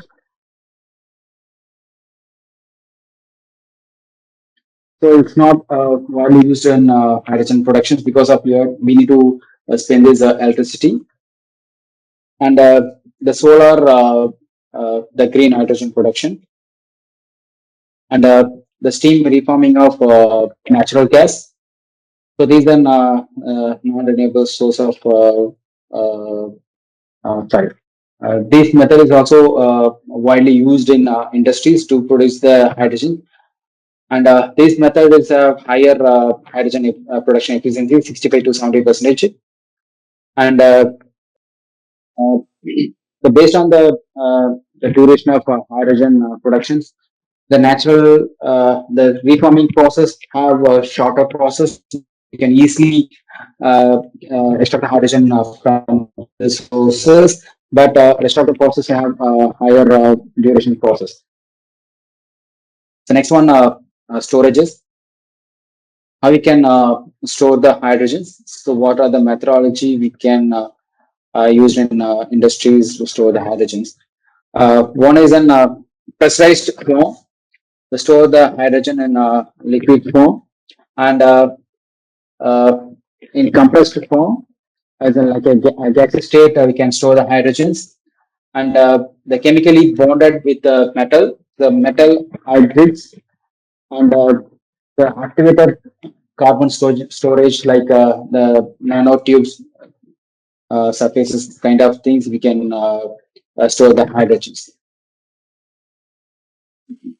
So in physically based by using the separate tank can store the hydrogen in a higher pressure conditions up to 500 bar pressures, and cold and cold conditions we can compress hydrogen stored in tank, and then in liquid form also hydrogen stored in tanks. In metal hybrid conditions, many are metals and alloys. The hydrogen pushes, and the hydrogen you can store in metal lattice area. Can store the hydrogens. Then a safer method also compared to other liquid and then gases form of hydrogens.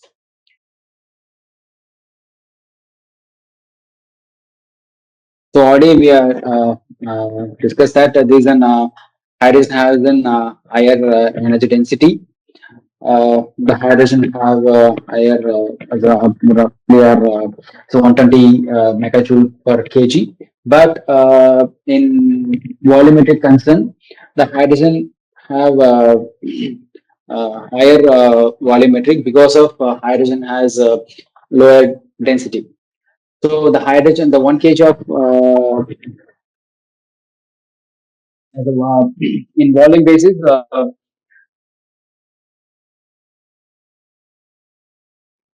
hydrogen are considered in lower energy density, and the liquid hydrogen.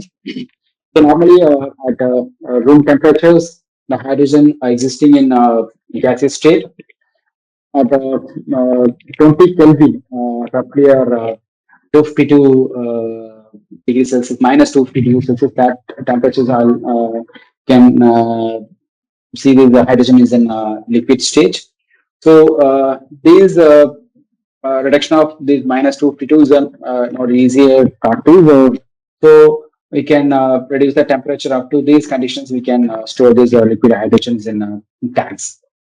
So what are the key points or liquid hydrogen stored in the tanks? The large space required, and then the higher consumption of the primary energy, and the lower temperatures up to we can maintain minus 253 degrees Celsius, and metal embrittlement. So you can store the hydrogen minus 252 degrees Celsius.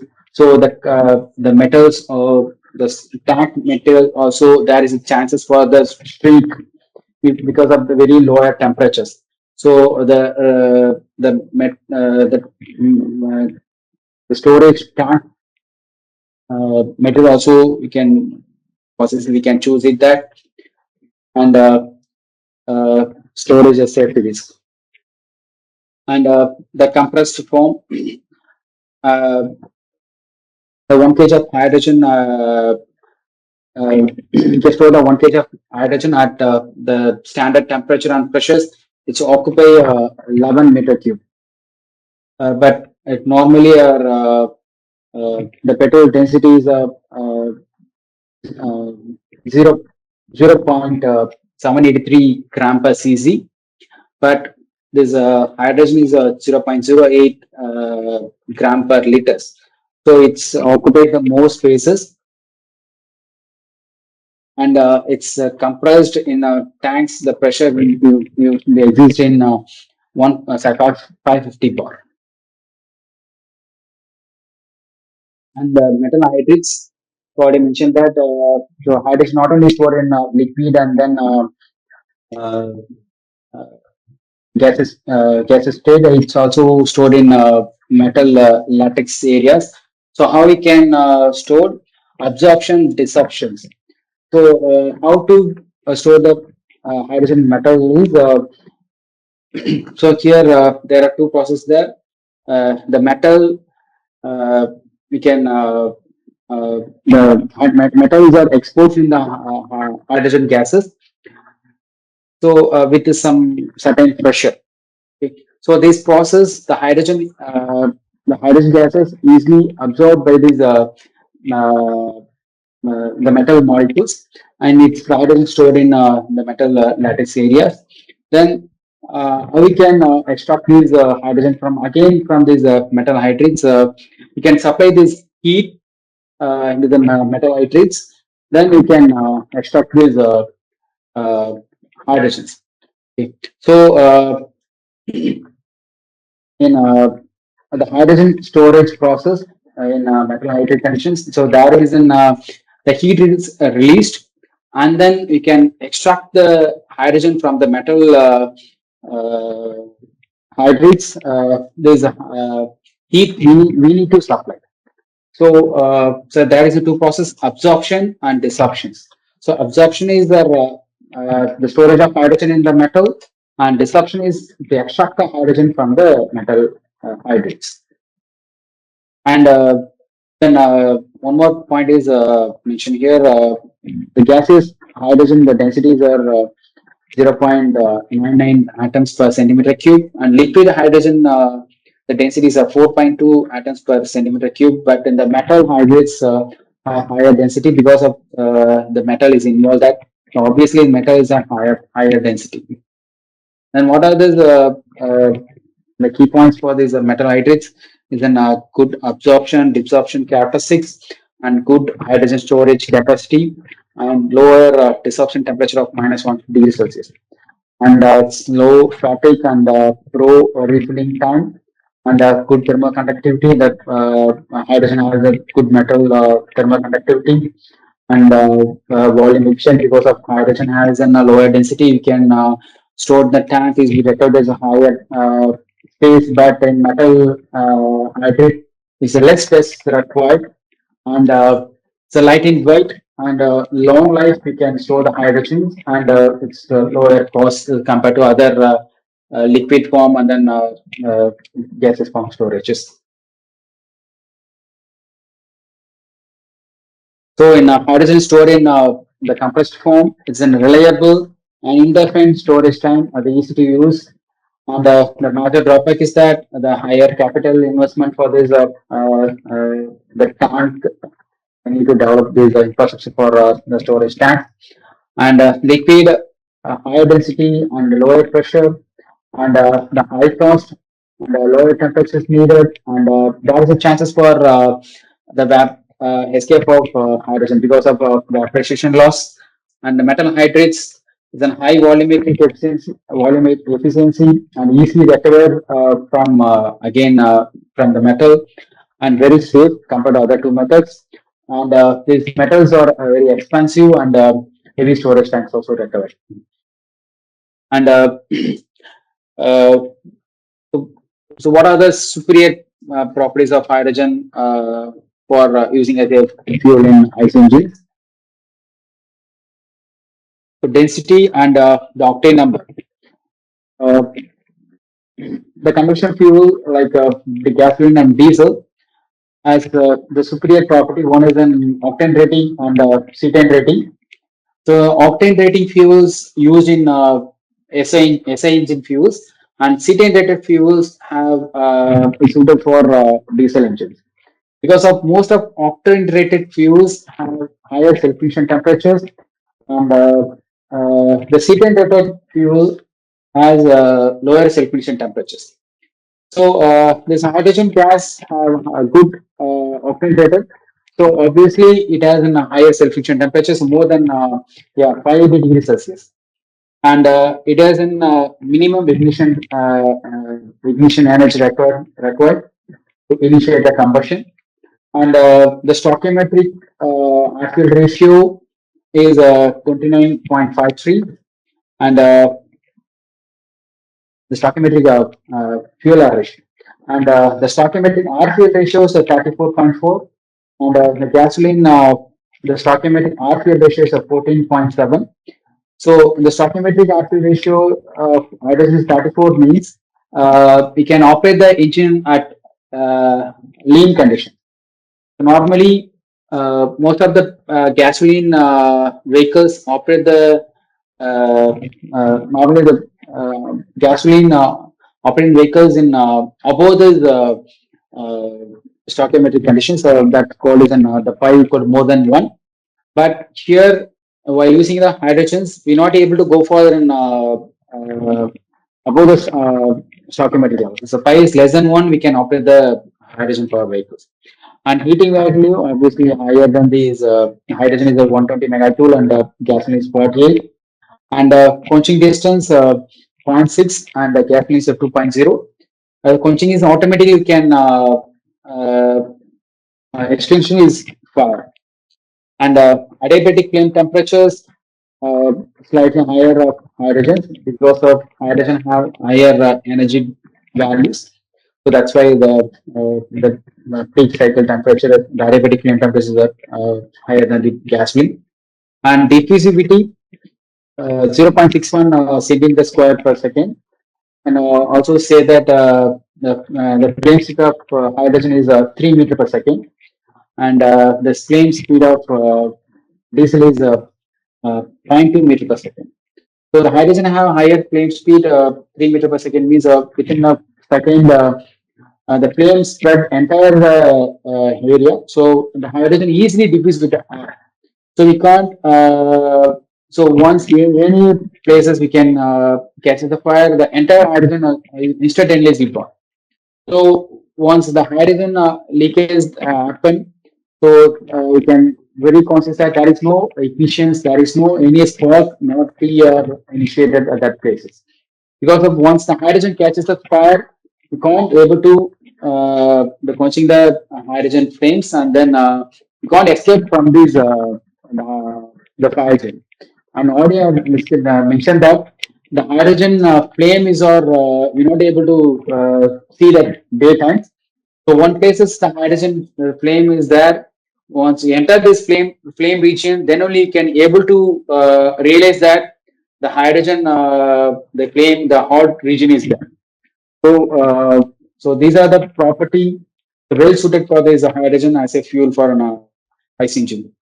And already discussed that hydrogen is an very lighter fuels, and you can easily the leakage will happen. So we can use a special kind of the leaking leak detect instruments. Then only you can control this the risk. And the hydrogen has an higher burning rate, so obviously in the NOx formation is higher in hydrogen power vehicles.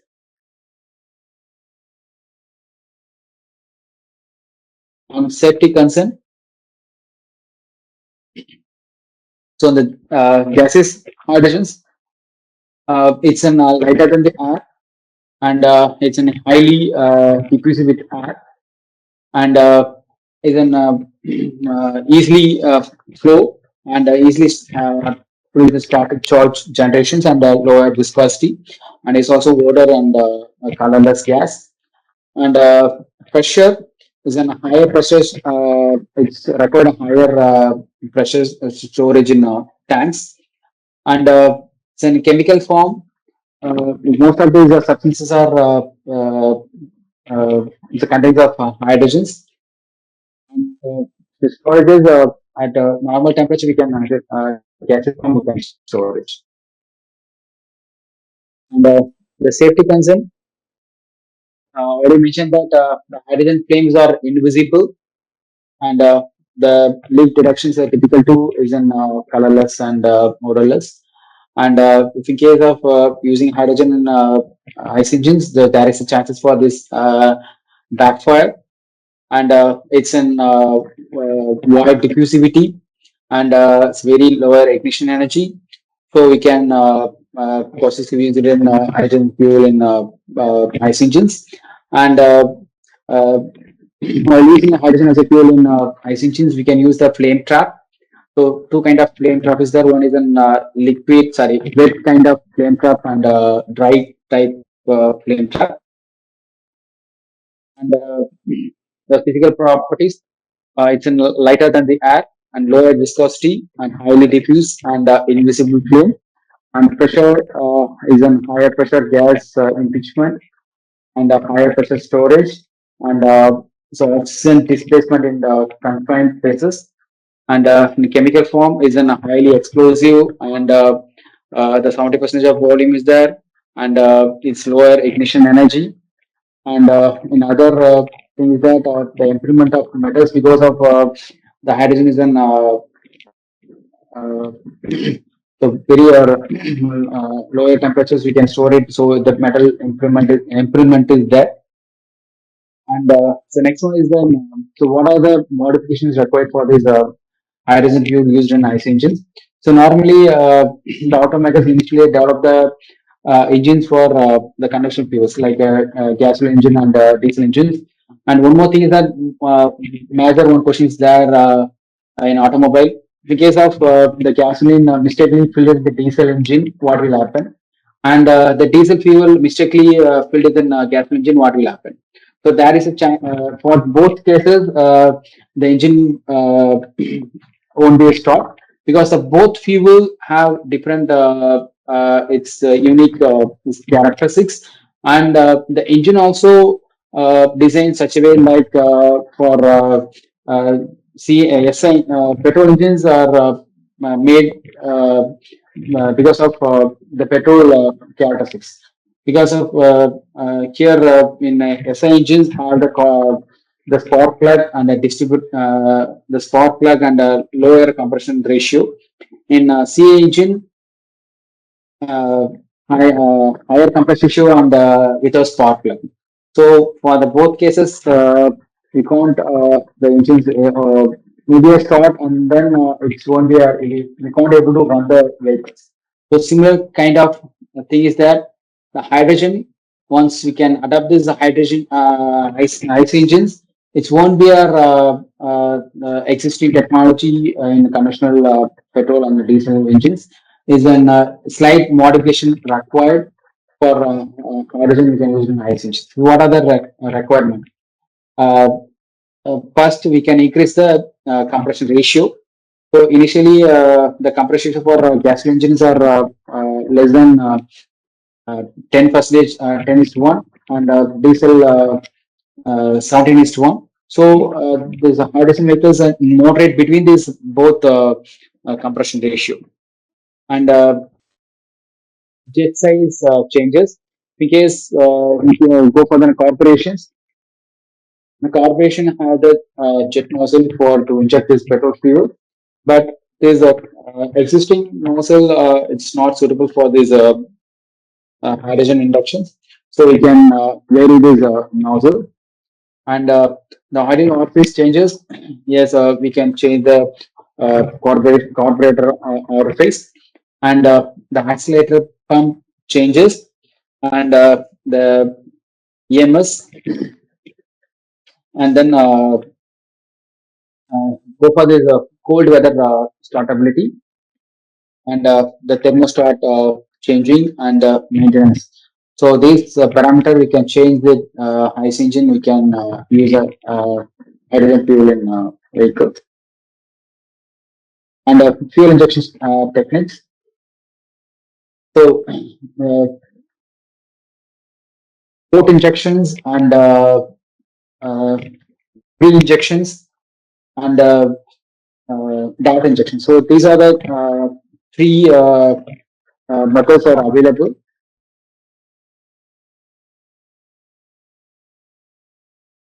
So in that picture,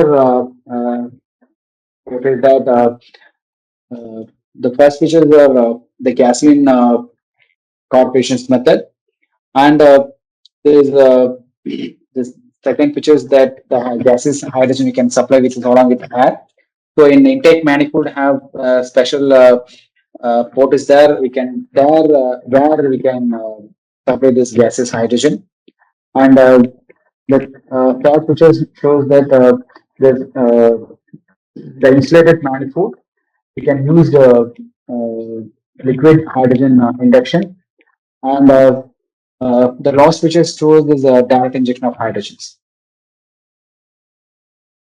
So the carburation method and manifold injection and direct injections, and then hydrogen petrol dual fuel techniques. The carburetions. So the existing carburation we can use to the hydrogen. Sorry, the existing carburetor we can use to use the hydrogen in the SI engines, but the slight modification we can do that. The orifice and the jet we can change it, and the operating conditions. Here, the already mentioned that the stoichiometric actual ratio of hydrogen is the category is to 1. So for these cases, we're not able to supply the rich hydrogen to the engines. We can go for this the 0.4 to 0.8. So this is an equivalent ratio. We can operate this hydrogen. So for these cases, we can tune the carburetor. So for the such conditions, we can supply the hydrogen to the vehicles. So in corporations, initial conditions, the hydrogen we can pass in through along with air and charging in the combustion chamber. So during the intake, we can supply the hydrogen along with air. We can charge in the cylinders. So that is in a carburation method. So in this method, uh, have better uh, engine power and higher HC and CO emissions and higher NOx and manifold injections. So manifold injections are slight delayed induction of hydrogen gases. So in corporations method, the hydrogen it can passing along with this air. So during this intake stroke, but in manifold injection, so delayed you can supply the hydrogens. So once initiate this intake process, then we can after that we can supply the hydrogen into the and port injections. So in that conditions, we can hydrogen direct enter to the chamber in very near to the chamber, combustion chambers.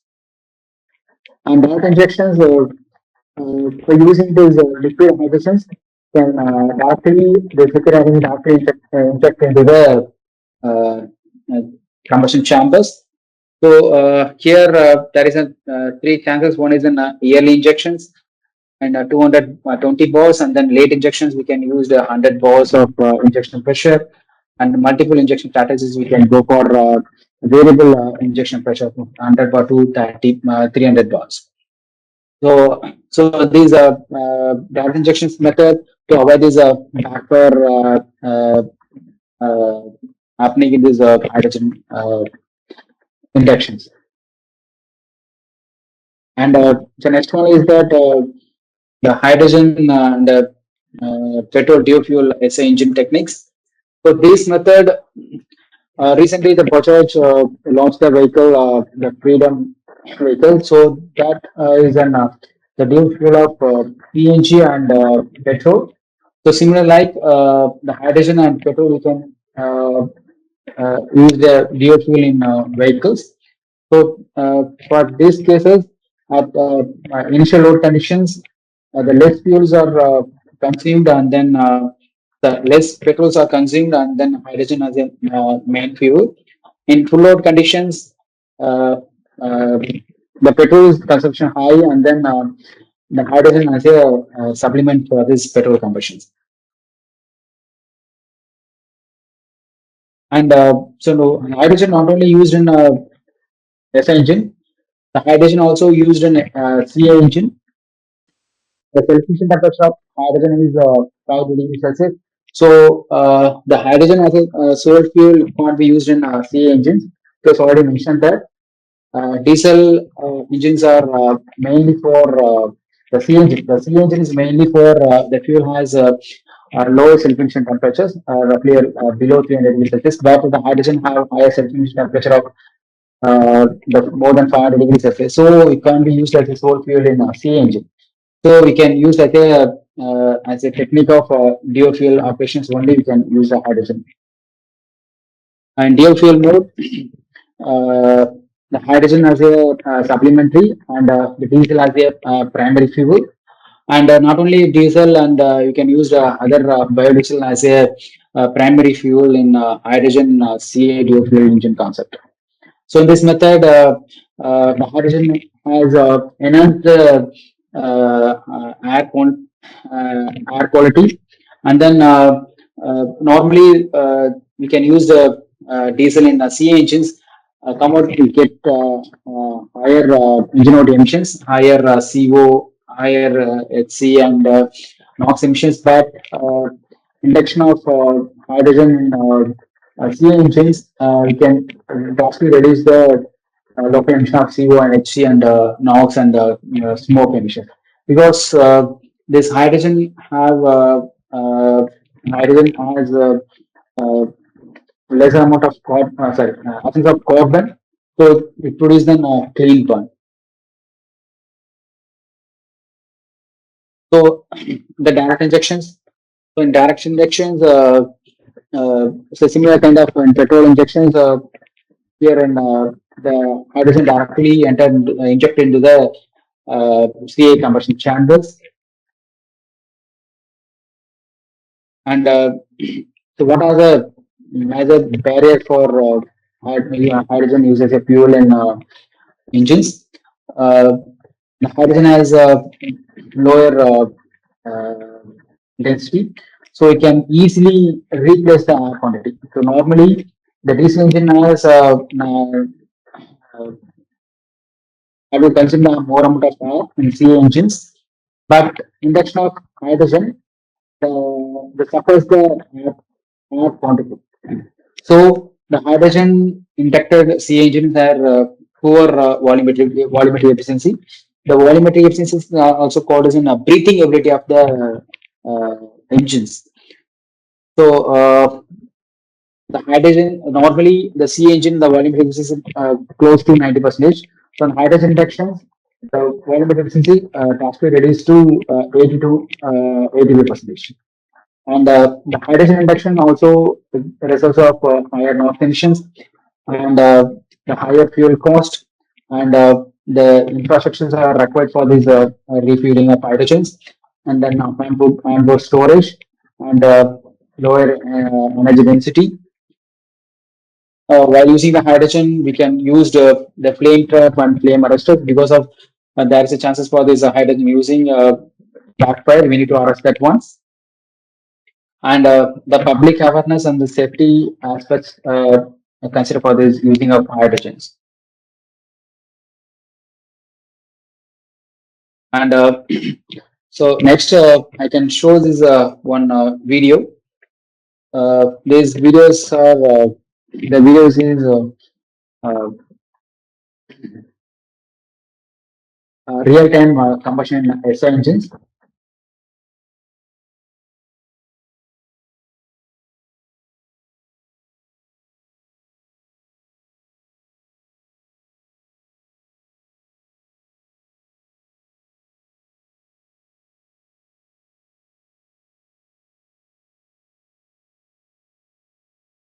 Just look at the graph, just look at it in, above the cylinder picture. So the green line indicates charging durations, and the red trend indicates the heat state, and then the black trend indicate the pressure generated in the inside of the combustion chambers.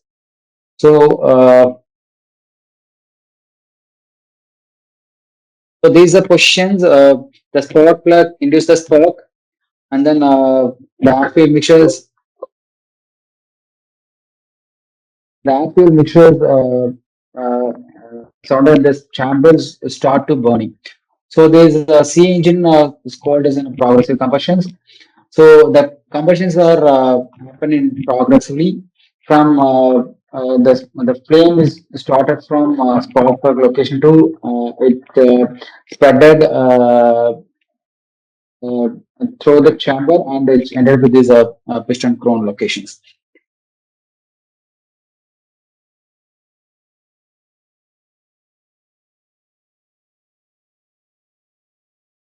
And in SI engines, the pressure generated in the combustion chamber is up to 25 bars. The black line of the peak values are 25 bars. Because of uh, the SI engine compression ratios are at 10.75. So the compression ratios are higher. The peak pressure generated in the chamber also is higher. The next one, the conventional uh, combustions in CA engines.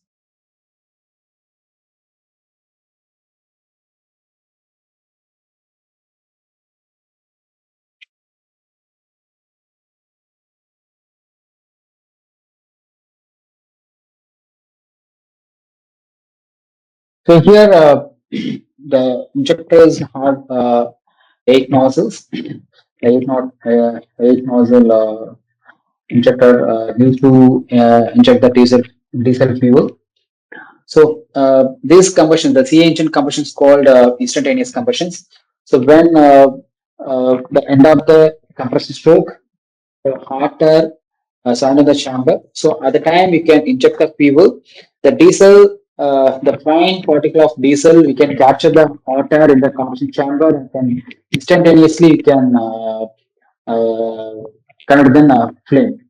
So the oil, the fine, the diesel particles can capture this hot oxygen, the hot air in the chamber. Instantaneously can completely can burn. So that C engine combustion is called as an instantaneous combustions. So you can't see this any flame propagating from one place to another place. So once injectors are inject the diesel, immediately you can all the fuels are turns into flames. And you just look at these uh, peak pressure values.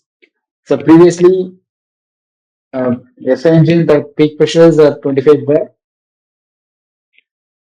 but in C engine the peak pressure is about 60 bars. So in C engines the compression ratio is about 16:1. So the higher compression ratio. So that is another reason for higher pressure generation in chamber. And here the stages of combustion in C engine have 4 stages, but in SI engine have only 3 stages.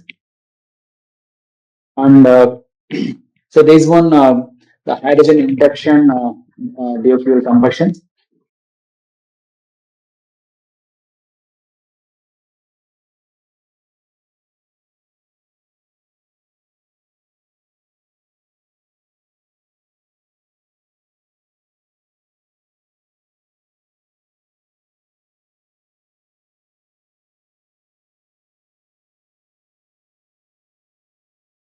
Here the green trend indicates gases inductions along with R, and the blue line indicates the diesel injection.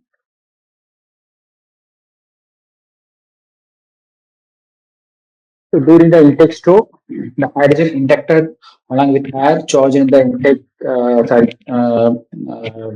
in the combustion chambers. Then these hydrogen have higher self-ignition temperature. So these hydrogen are ignited by can supply this the low self-ignition temperature of diesel. Can diesel initially can burn and then give the ignition force for these hydrogen. So these are the biofuel technique, and this also called as a RCC engine, so reactivity controlled engines. So in reactivity controlled engines, there we can use the two kind of fuels. One is high reactivity fuel and low reactivity fuel. The high reactivity fuels like low accident rated fuels like diesel and biodiesels, and low reactivity fuels have higher octane rated and less sufficient temperature. Sorry, higher sufficient temperatures like petrol and gaseous fuels. And for these deep fuel cases, we can get this moderate HC and CO emissions and lower smoke emissions and slightly lower the NOx emissions compared to the C engines, not in SA engines. And efficiency also slightly higher than the C engine as a 3-4 load condition.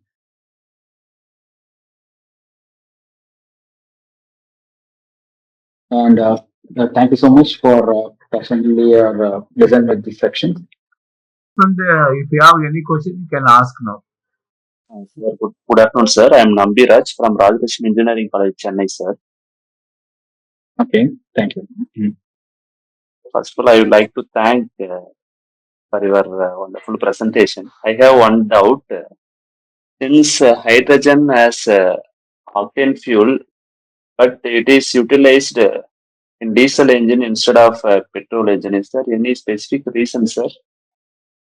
So the octane rated fuels used for an SA engine, like a petrol engines.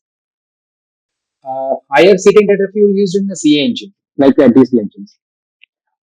Because of higher volatility content and lower reactant, it's suitable for lower compression ratio engine. The hydrogen used in SA engines, that is well suitable for SA engine only. Because of higher octane rate means the higher self-efficient temperatures. So the SA engine has a spark plug, so it's well suited for an SA engine. It may be used in C engine, but in dual fuel conditions alone, we can use the in C engines. But in SA engine, hydrogen we can use as a sole fuel. But in C engine, we can't be use hydrogen as a sole fuel. Father sir, I think that's all. Thank you for giving a nice lecture, sir, and thank you for accepting our invitations. Tomorrow I will share that feedback, sir. Participant feedback I will share to you tomorrow. Yeah, once again, thank you for inviting me as a guest session for this technical sections. I would like to thank this Aditya University and then coordinator Dr. Hiyamla sir, and then the participants who are attending this technical session. Thank you.